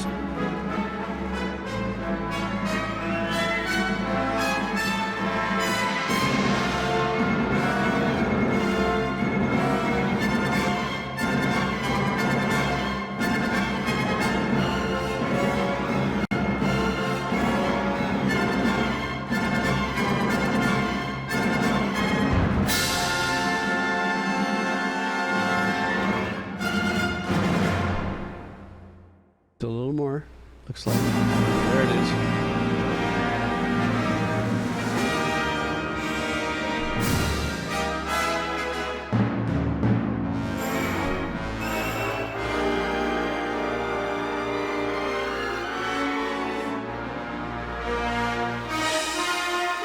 God, would I love to see what this is playing against, scene-wise.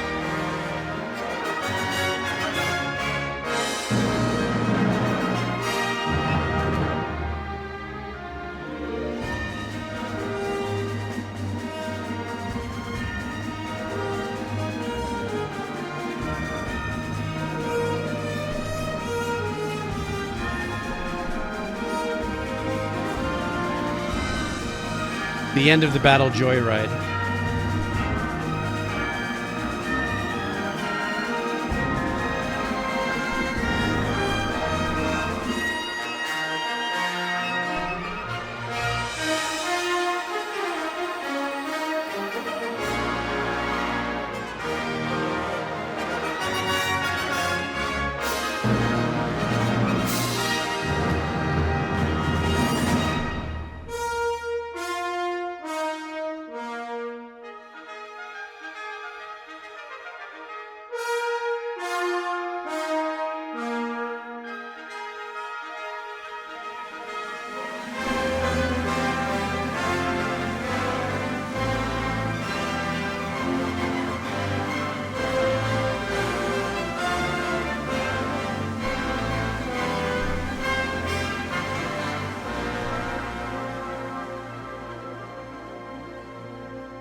That was phenomenal. You can't really, I can't musically respond to it in the sense of like breaking it down. There was a lot that was going on there, but that was probably some of the most prolific cinema style composition orchestrating that I've heard.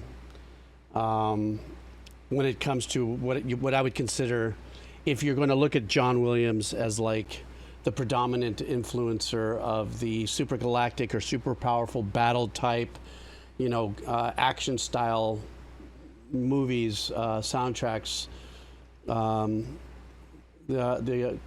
arrangements that were written were just as equal. That you can tell, you can hear some of the influences in there, obviously. And I think also too, we've talked about this before. Sometimes there's that standard thing that you go to if a if a huge army's marching onto a field and stuff, and it's glorious and it's big and full of big things, you're going to hear timpanis and dun dun dun dun dun dun dun dun dun dun, you know what I mean? That is hands down something that is a go-to, because that's kind of like, it's almost the same thing like when you listen to Western, spaghetti Westerns of the 50s, you know, automatically, oh, it's going to be a spaghetti Western sound, so you know it's going to be a Marconi kind of vibe or something of that nature. Did I say that right? But you had mentioned, or it was mentioned that Kanno was not conducting and was seen maybe watching this being played or something. And the Philharmonic itself would have, you know, its own conductor do it.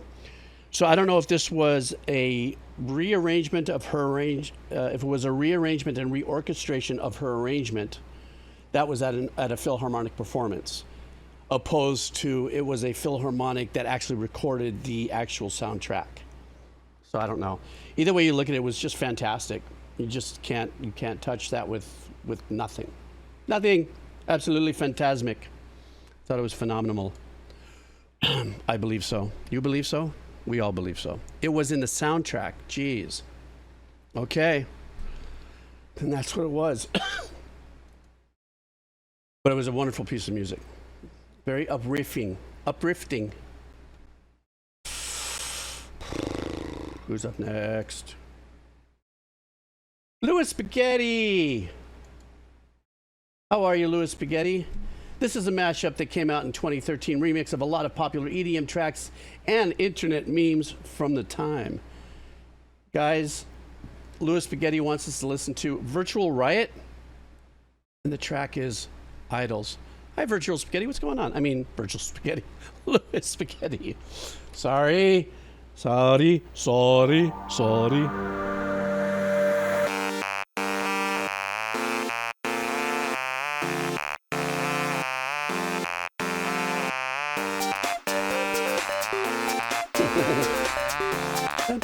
I like this.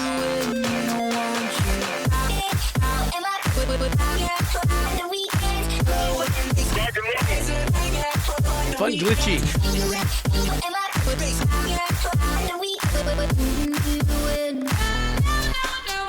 Meanwhile. Meanwhile. Fun track. Super slice delay in the stabs. Like it swell up. Wow.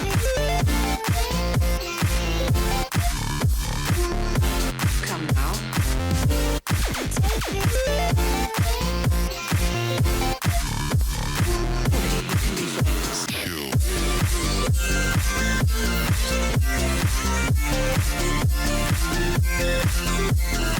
This is getting in my head, guys.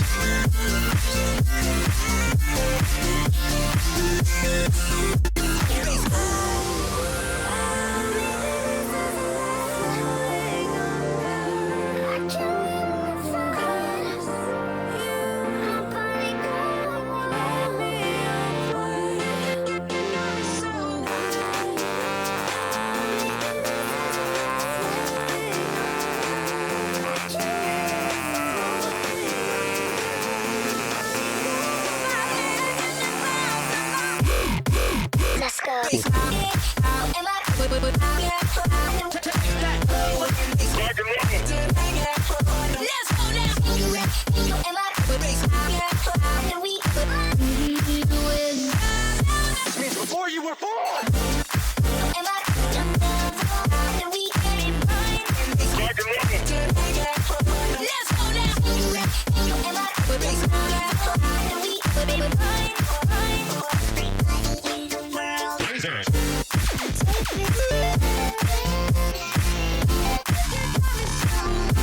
Come now.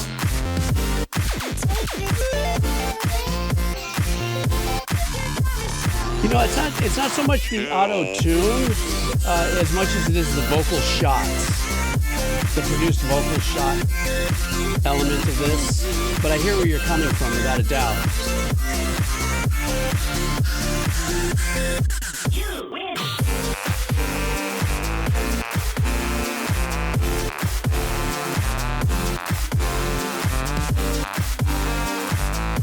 That delay in the attack.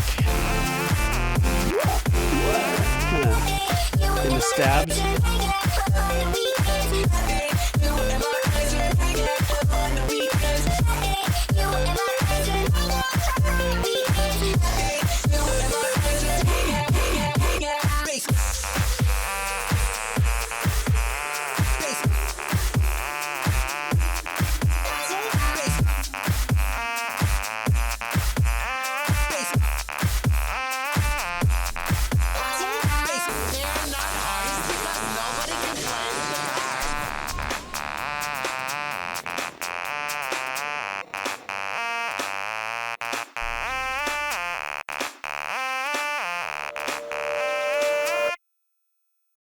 Oh, it's over? I was getting into it.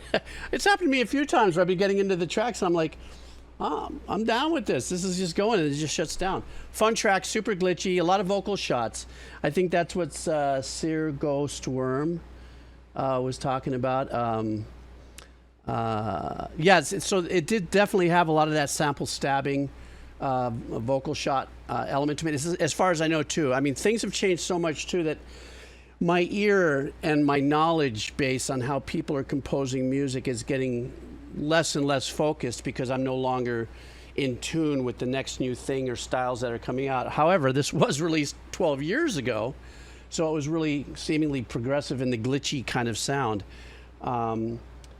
But it definitely was. This is your brain on drugs, the fried egg. Everything was just. There was a lot of sizzle in it. There was a lot of glitchiness to it. Fun, melodic, and for me, I just was kind of getting in on that the little stabs. It had that really super sloped attack to it, so it kind of sucked into it a little bit. Just reap, reap, reap, kind of thing.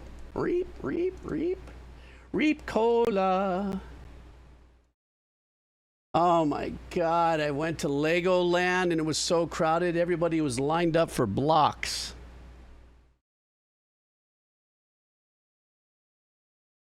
You get it? It was a joke.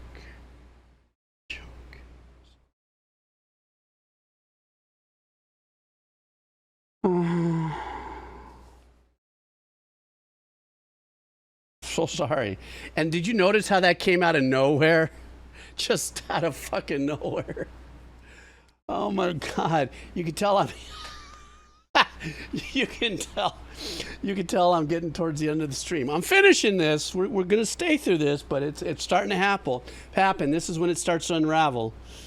You know, I think I've only got maybe 35 viewers left or something, and you guys are gonna have to deal with me and my really bad ones. What happened before the invention of the crowbar, says Patty Cakes. Crows just drank it home. That wasn't me. That was Patty Cakes. See, look at the chat. That wasn't me. All right, here we go. Next up, the Writer's Wolf Studio. The Writer Wolf Studio. Here we go.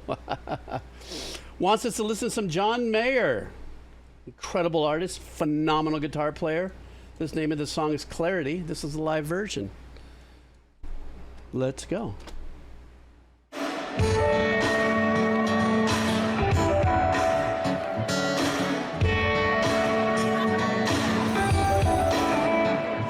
I wait 3 times went by. I throw my feet around. This evening, there's a calm I can't explain. The rock is melting on the diamonds down with me.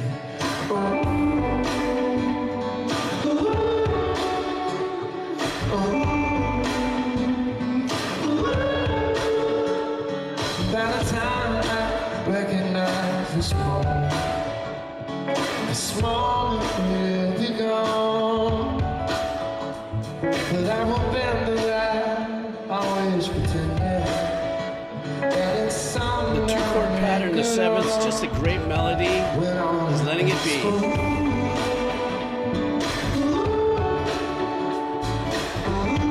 I love that as a hook.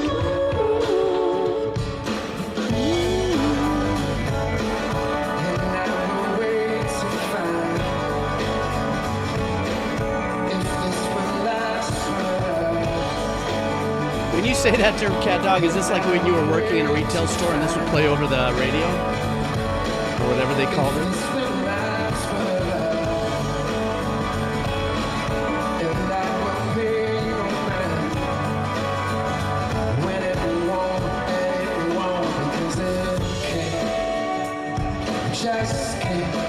Simple Sexy.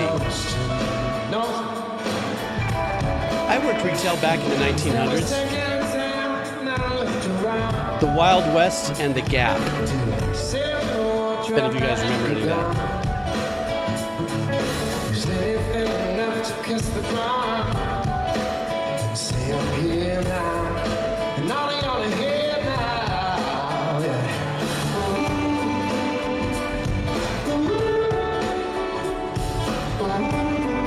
The bounciness, the playfulness of the arrangement with the drums and the bass and everything just makes it such a vibe.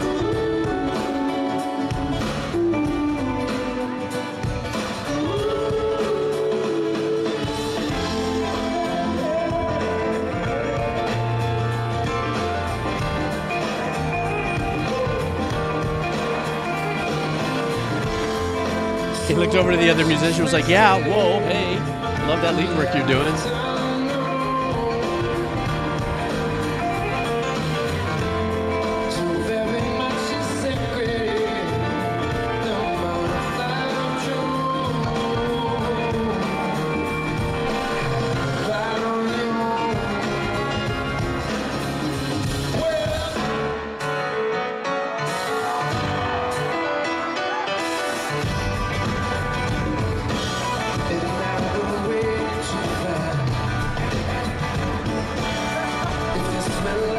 What's that a call to?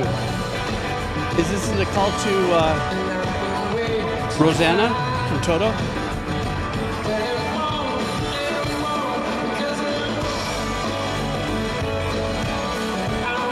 That's funny. That was a Toto call.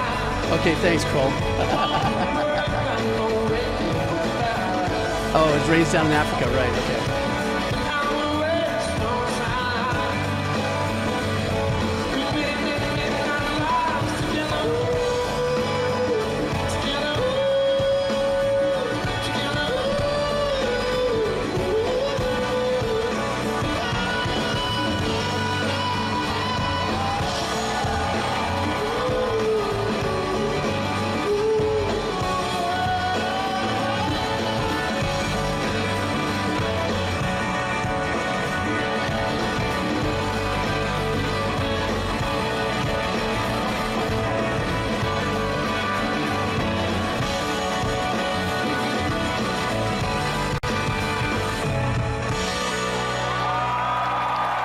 He is such a consummate, smooth-ass performer, slick, beautiful melodies.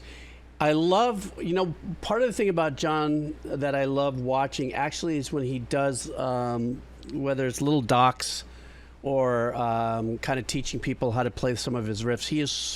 He reminds me of Bonamassa in the sense that they are so vested, so in love, so passionate about the progressive blues chord patterns and sounds, and they're just so in it, and it just oozes year after year. It's not like they ever get tired of it. Of course he's written some phenomenal hit songs, and I think he's even dated a couple of cuties in his day, but probably because of his grip on his blues. I mean, blues guitar playing, not the grip on it, whatever. You know what I'm talking about. He's just so passionate about that. So cool. Retro Gamer, you is up next. Retro Gamer wants us to listen to... This band I would put together like in a lineup. I mentioned this before, I think in the last stream or 2 streams ago, would be Ghost, Lordy, and this band. Could you imagine the 3 of these in a single bill?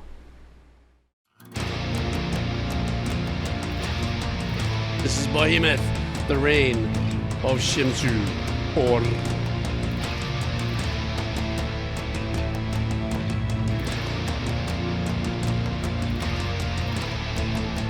I know, crazy transition, huh?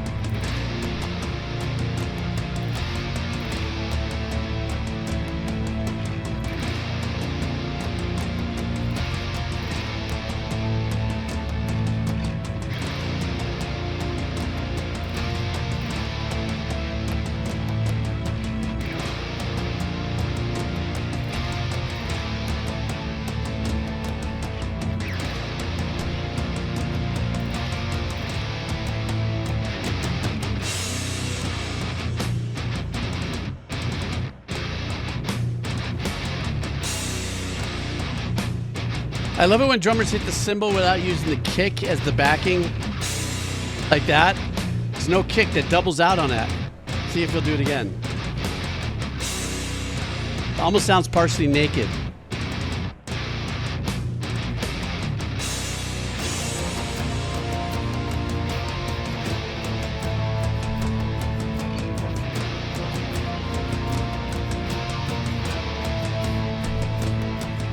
I hear an acoustic guitar behind there. Do you hear it? Let me know.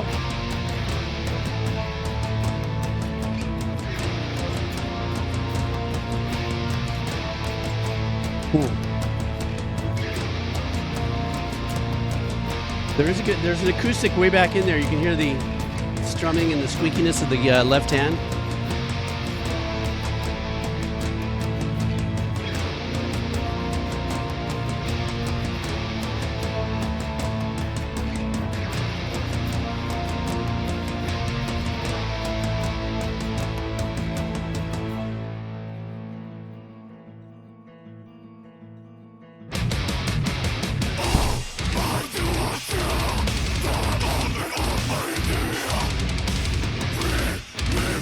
This is an older Behemoth also. This is 13 years ago.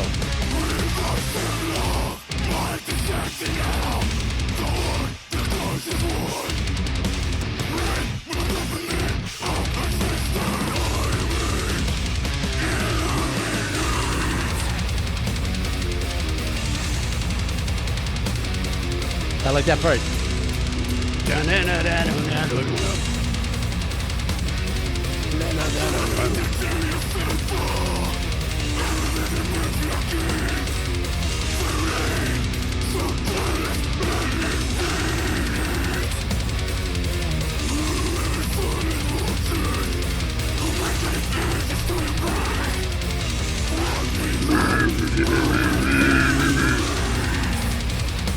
I'm just thinking out loud how they might be able to get those sounds.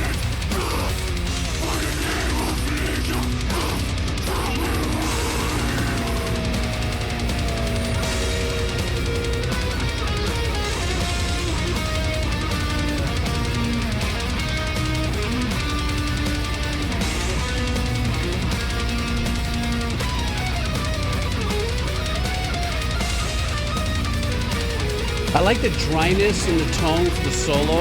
No reverbs, no delays. Raw, authentic.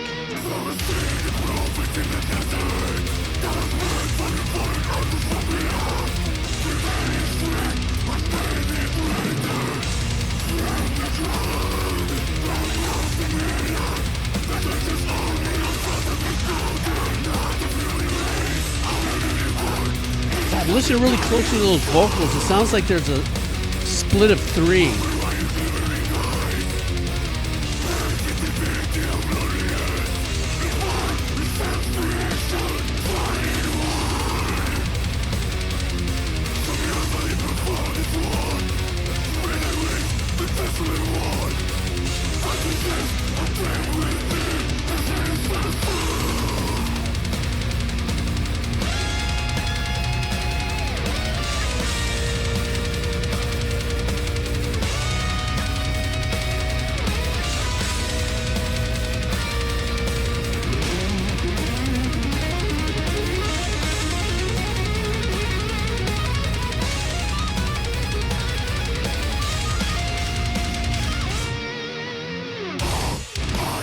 Nice pattern for the tapping on that. Tapping the hammer off on that was really nice. The legato.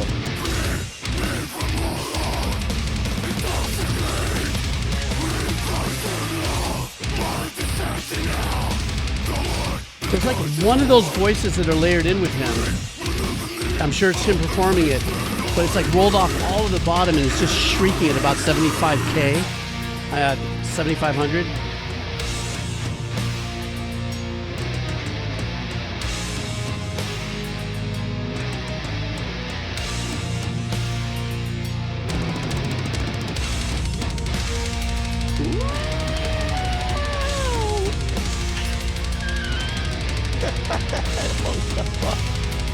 What the hell just happened to my voice there?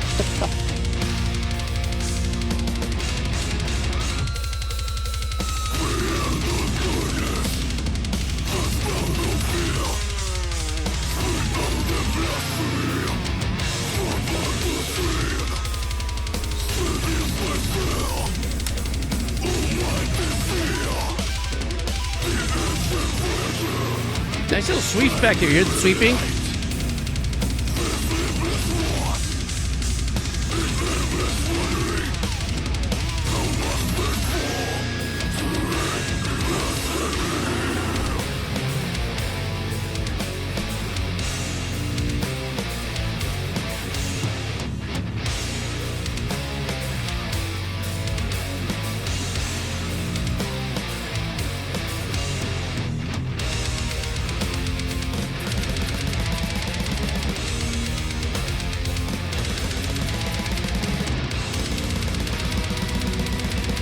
Fucking chaotic.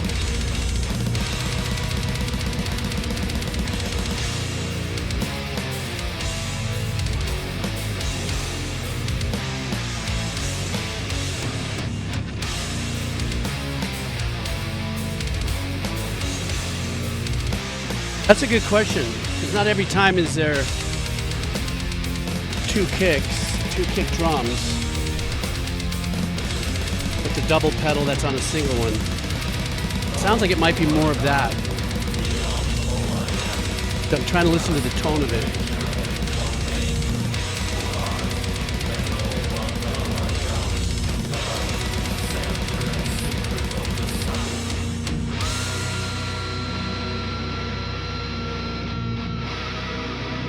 Eddie Van Halen jumping in for his horse squeal right there.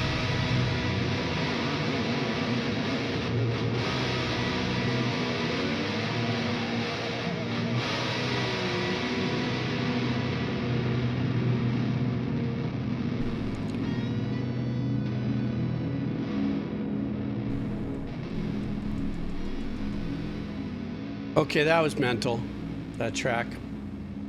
I don't think we had something as gnarly and throaty as that track just now. I apologize for doing what I did before. I was going, how are they possibly getting that sound for the mic? I know they're not doing it, but when I was going, I mean, it kind of sounds like that kind of vibe, right? Like you're singing in this like flask, you know, half-filled flask or something, because those tones are just amazeballs. But that's when I started digging into it and layering into it a little bit more and realizing, wait a minute, they've got three.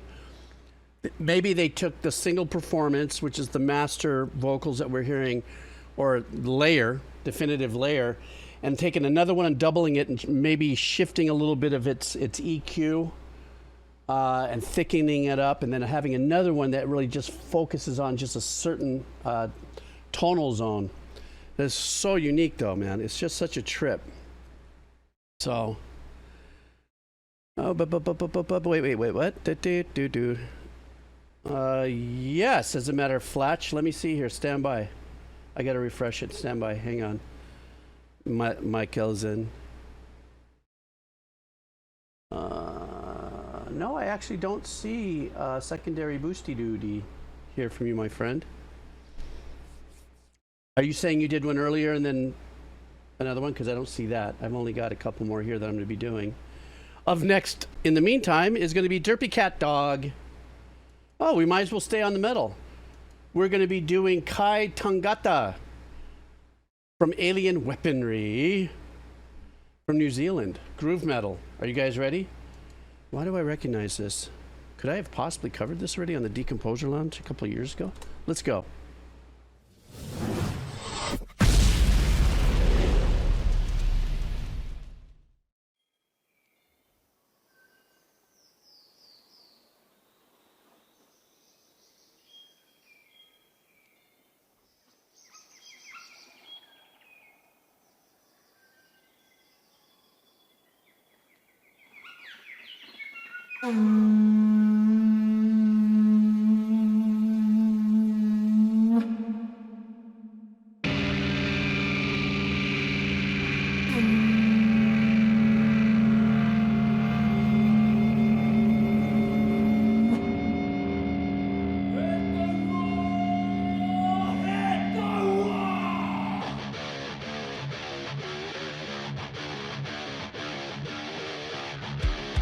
Tribal groove metal.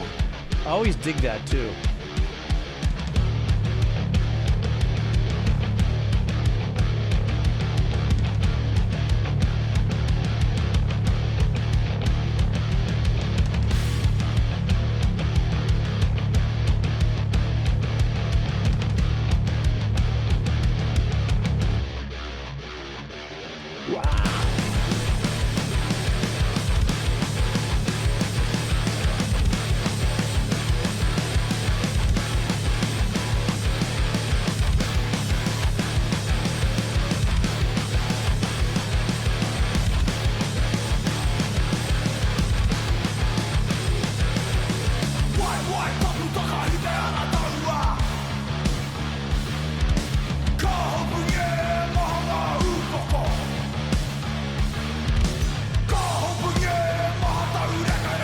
I love when the bass comes in there. It gives it that bottom.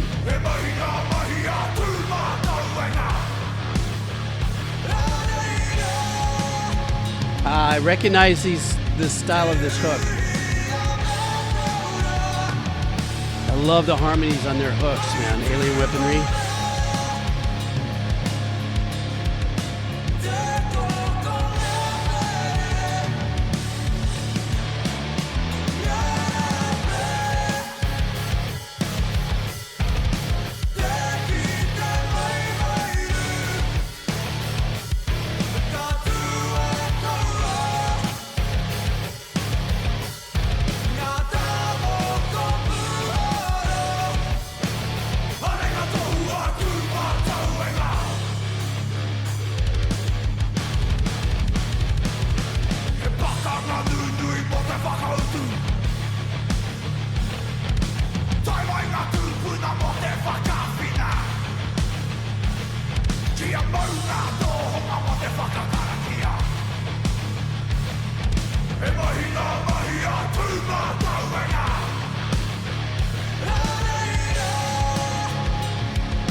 As bone crushing as the video is with the warring and the fighting, it's the same kind of bone crushing the track is, in the sense that it's not overproduced, it's not over riffed out.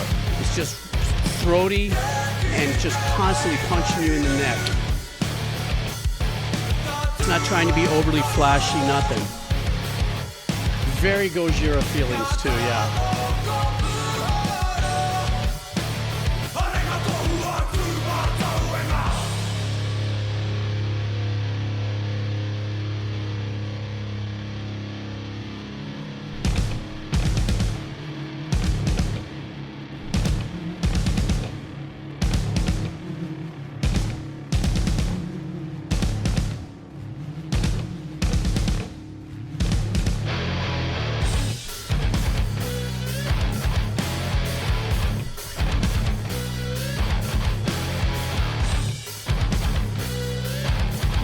I really like the snare, the sound of the hi-hat. That might sound really weird to pull out of nowhere.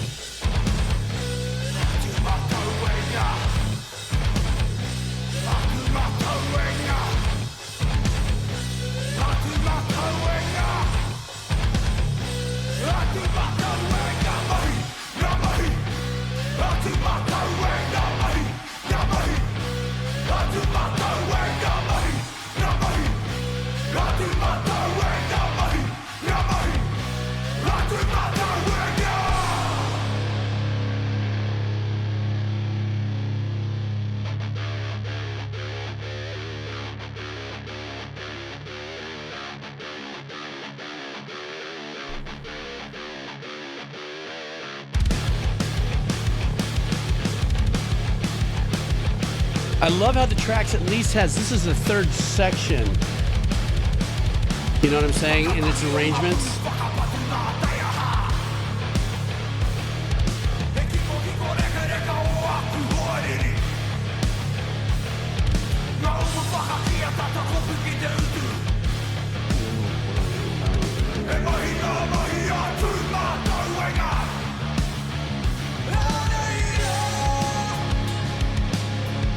And they got to close it up with this background. I love their harmonies that they use there.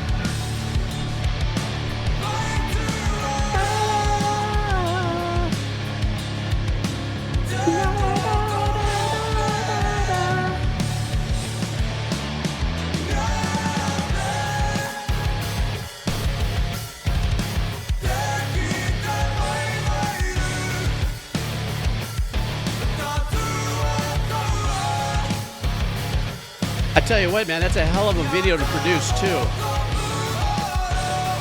This wasn't like, you know, let's just get a bunch of our friends together and do something.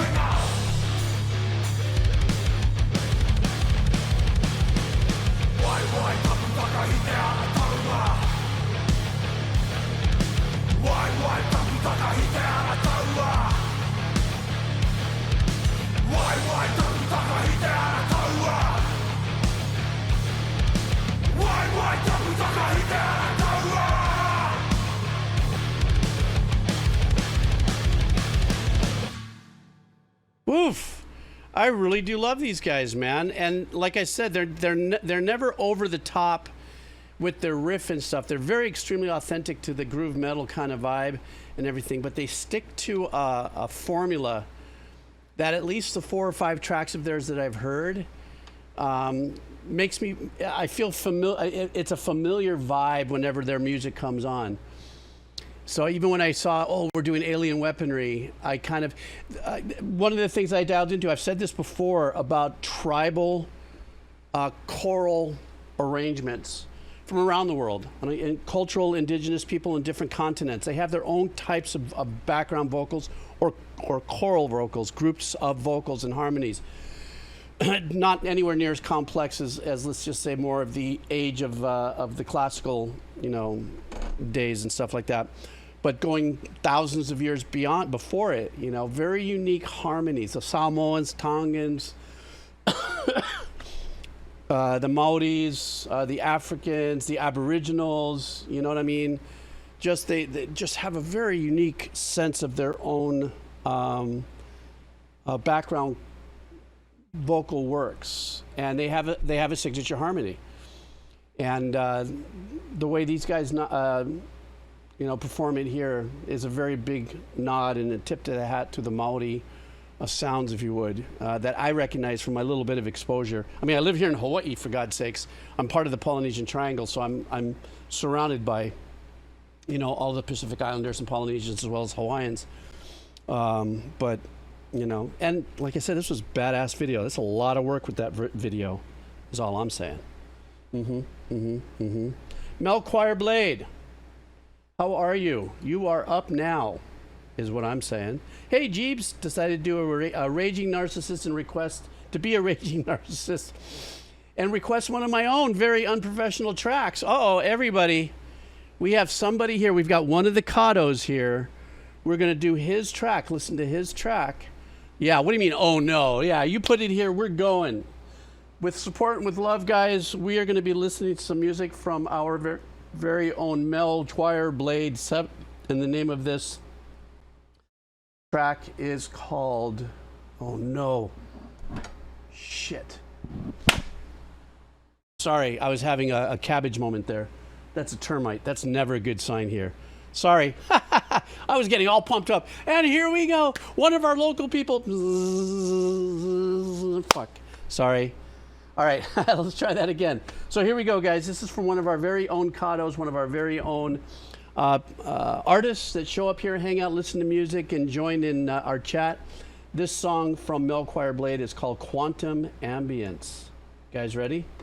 Let's go.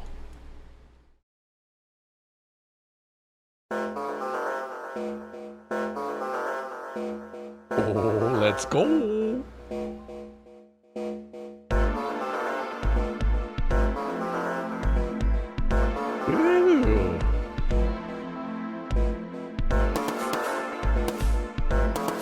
That dissonance there. It's trippy.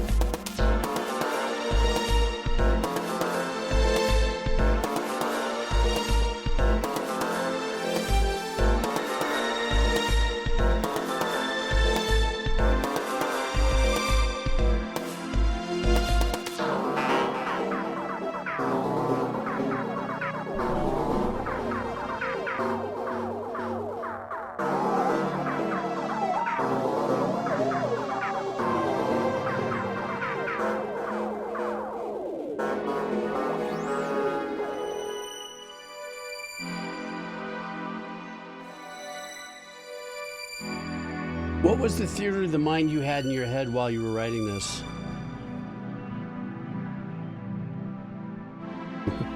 I like your chord changes through here.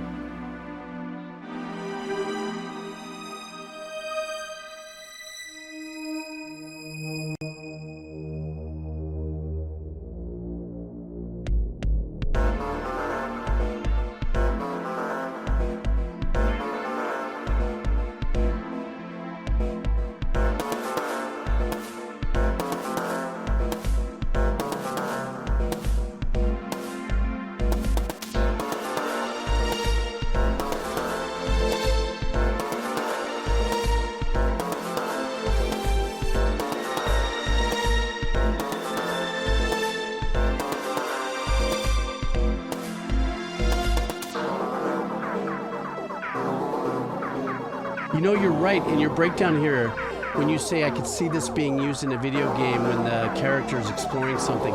That's exactly what this vibe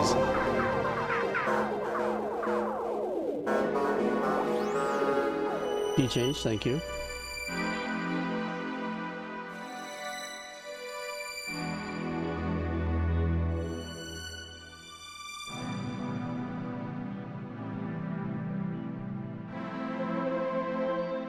I'm loving this right here.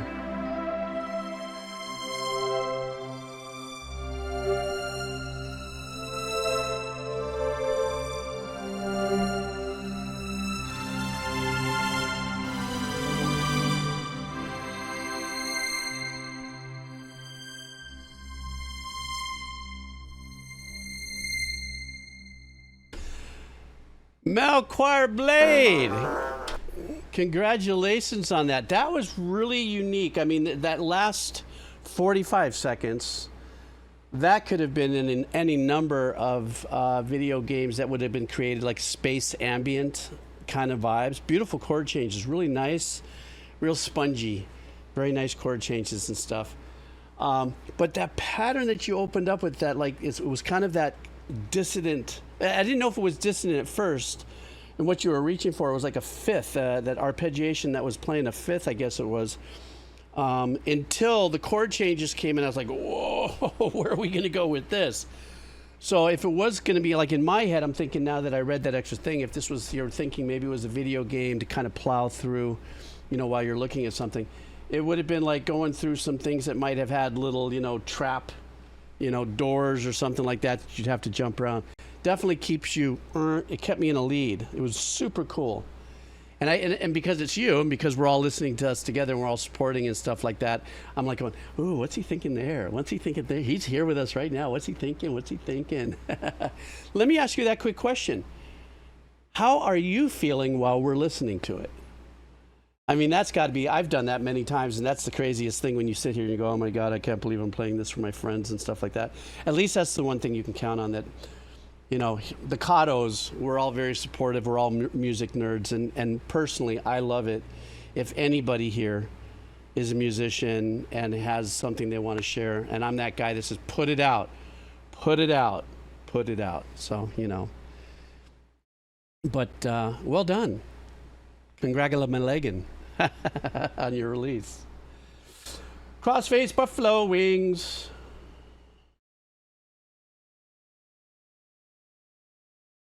Well, I liked it. I liked the. I also liked. The other thing is I also liked the. How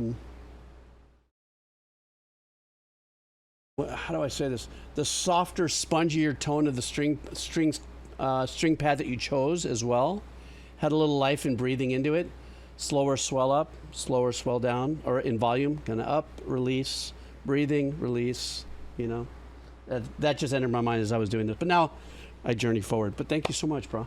Okay, this is from Crossface Buffalo Wing with the announcements of the remake of Final Fantasy Tactics earlier this week. It's time to hear a song from one of my all-time favorite games. The game was released in the US in 1998 for the original PlayStation. It is a tactical RPG that has its battles play out on a grid-like chess. The story follows Ramza Bouleve, I guess, a highborn cabinet, cadet placed cabinet. It's a highborn cabinet. It was a very large cabinet with different cups and shit in it. Sorry. Highborn cadet placed in the middle of a military conflict known as the Lion War, where the two opposing noble factions are coveting the throne of the kingdom. The song plays in the battle theme for some pivotal plot-related battles. It was composed by Hitoshi Sakimoto, who also worked on the music for Ogre Battle, Vagrant Story, and Final Fantasy VII, to name a few. Guys, the name of this OST is Final Fantasy Tactics. The name of the song is Precipitous Combat. Let's go.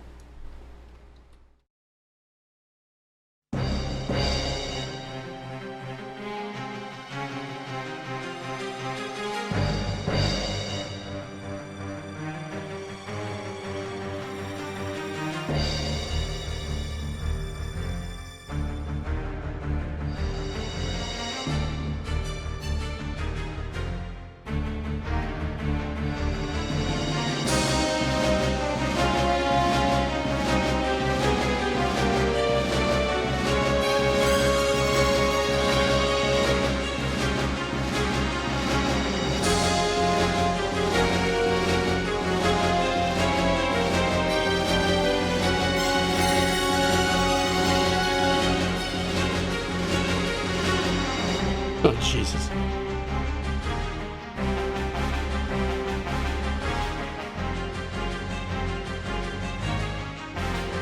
Crossface, did you say this was a battle? I mean, it definitely sounds very battle-esque, but...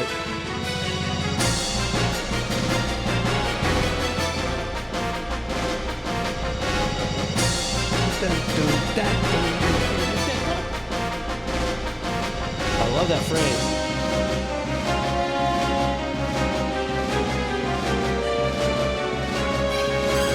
I love that descending horn line there. Da, da, da, da.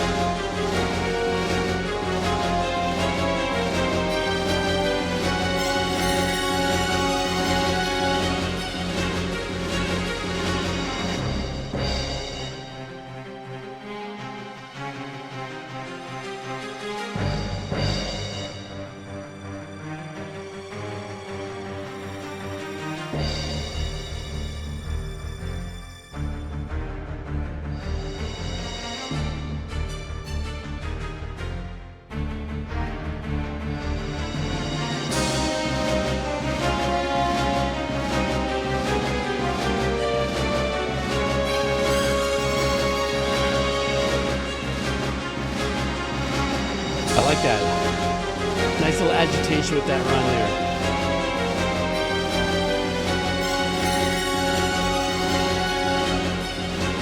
I like that.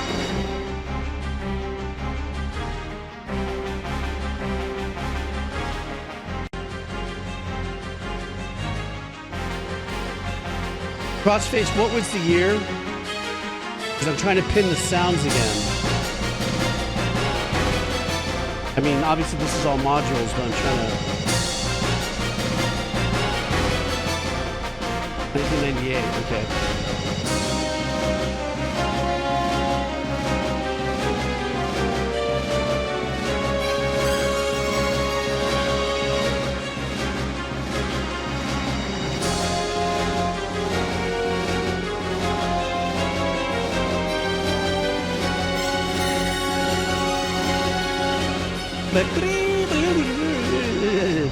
The choice of tones for that, the strings, or it's emulating strings.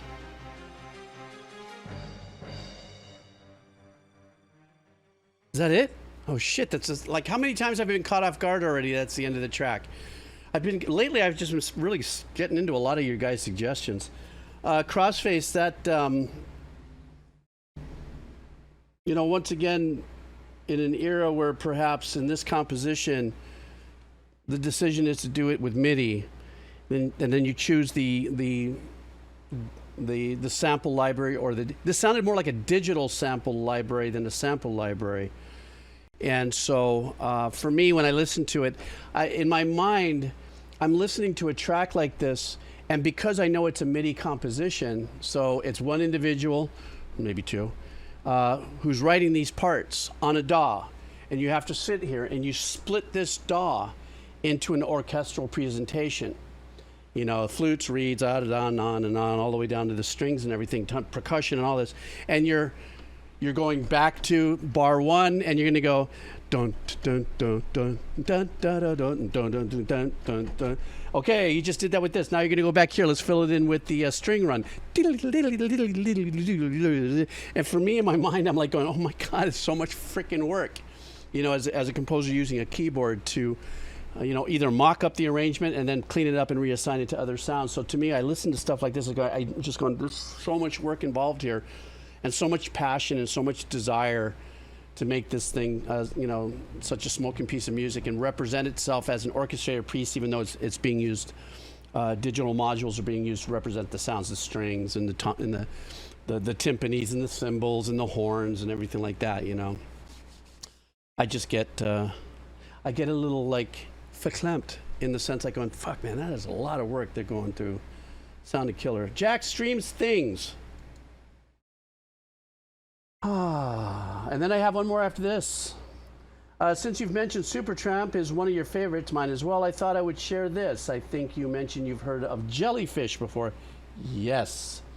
An incredible talented group that, in my opinion, never got even close to the recognition they deserved. Hardcore Supertramp vibes in this one. Castanets are just wonderful, aren't they? Yes, yes, yes, dig-dig-day, yes, yes, dig-dig-day. Fantastic album. The mixing is just the chef's kiss. Guys, Jack Stream Things wants us to listen to the band Jellyfish, and the name of the track is New Mistake. New Mistake. Here we go.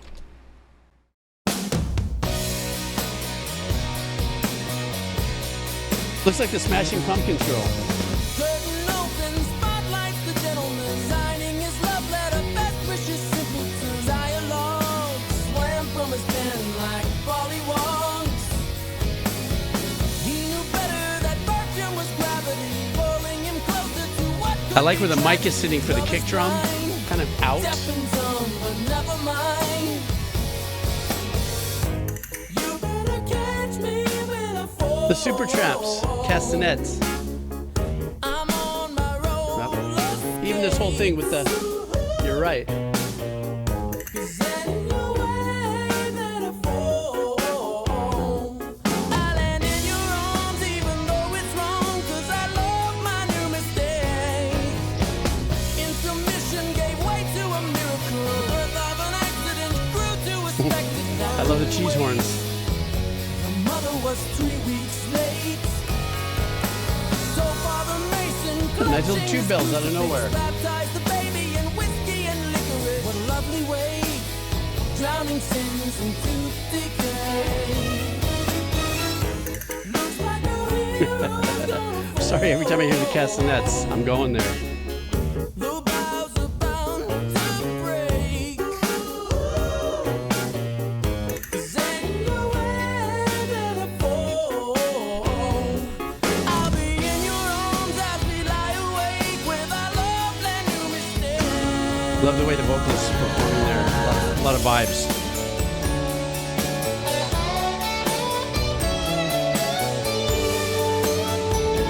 So whimsical, so light, so fluffy, so lovely.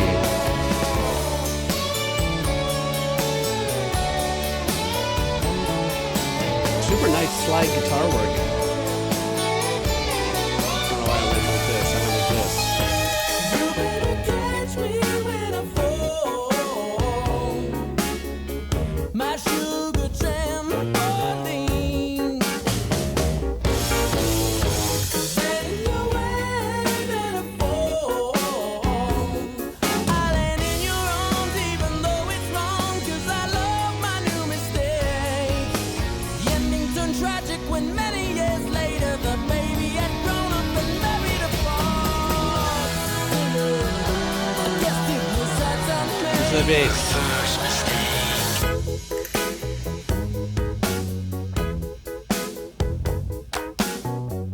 That is a badass sounding bass.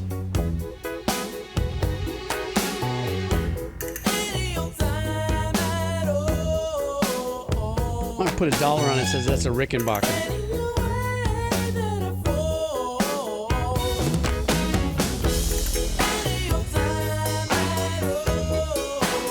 This is just also some really great songwriting and arranging.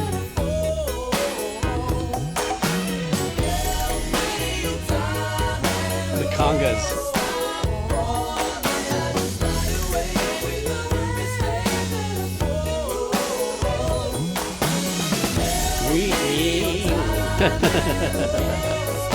Love that.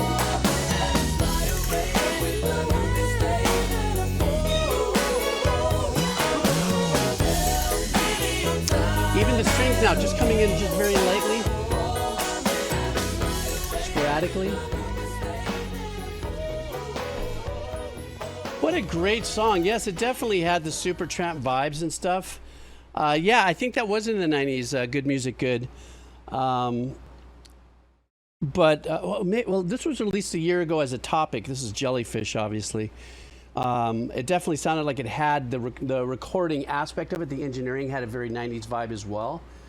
But really super melodic, you know, and this is, yes, there's no two ways about it. With the Rhodes piano, holding the eighths and, the way it's doing that, the castanets being in there, very melodic in the tone in which the vocalist is singing as well. But it also just had this really kind of super cool sway vibe. And that's what Supertramp was about.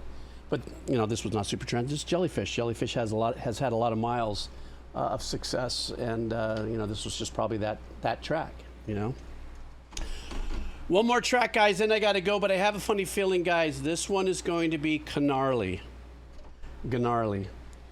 I actually had a few people tell me about it on my Patreon. I had some people tell me about this band just releasing a new track. I don't know if this is going to be the one, but this last one here is from Rotten Soundgarden. Hey, Rotten, are you still in here? Is you still in here? How you doing, eh?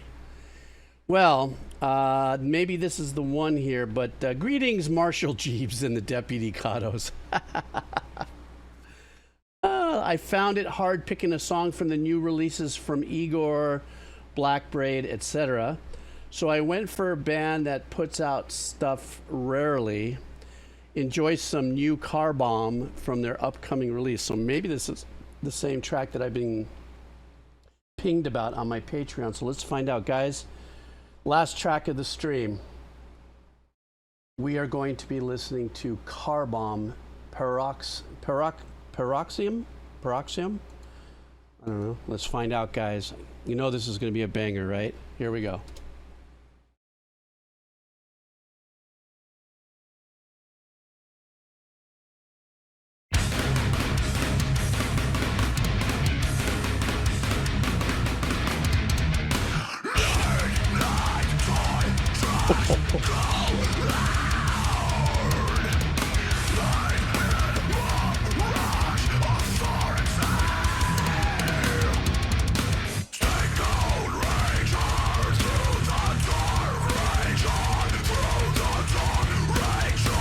Trying to find something to hang on to with the pattern, but this is insane.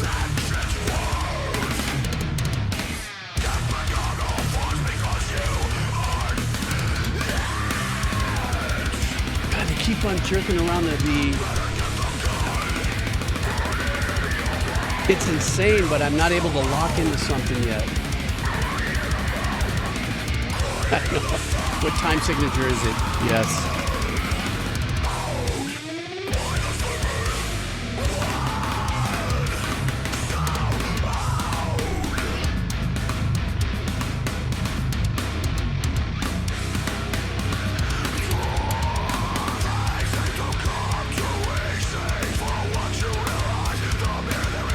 Killer tone in the guitars. Something's going on in there that's so badass.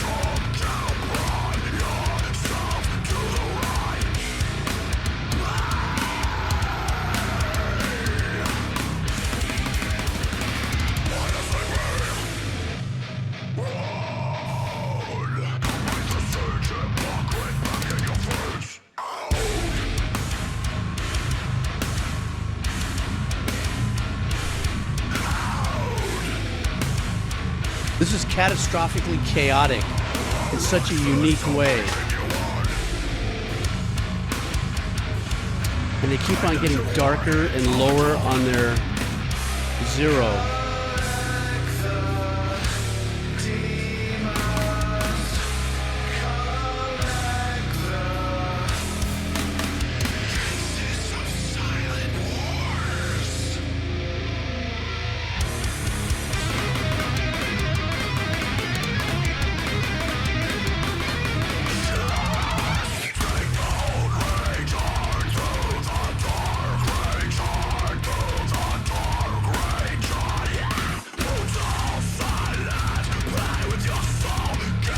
There's two connecting phrases there, okay.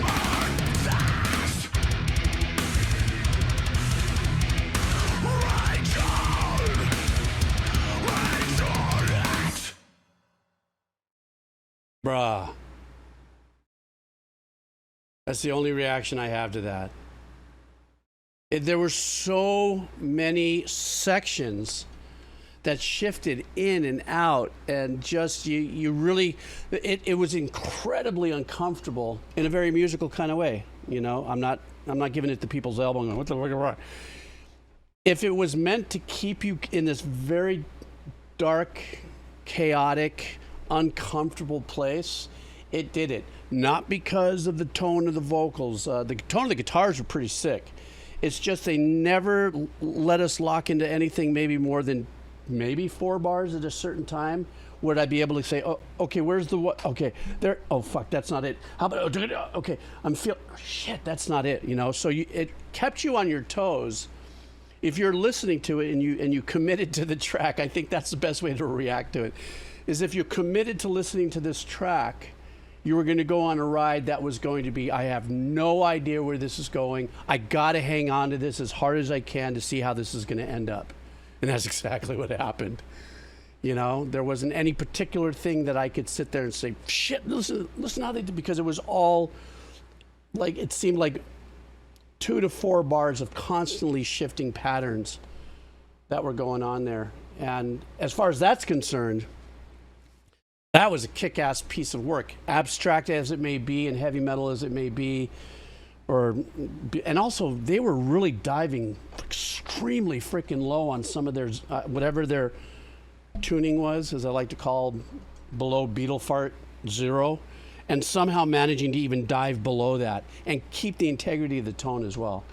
Jeez, what a way to end the stream, guys. Guys, I was cooking. How many did I do? Almost 6 hours of streaming. And let me stop my hard drive. Ton of music we listened to today.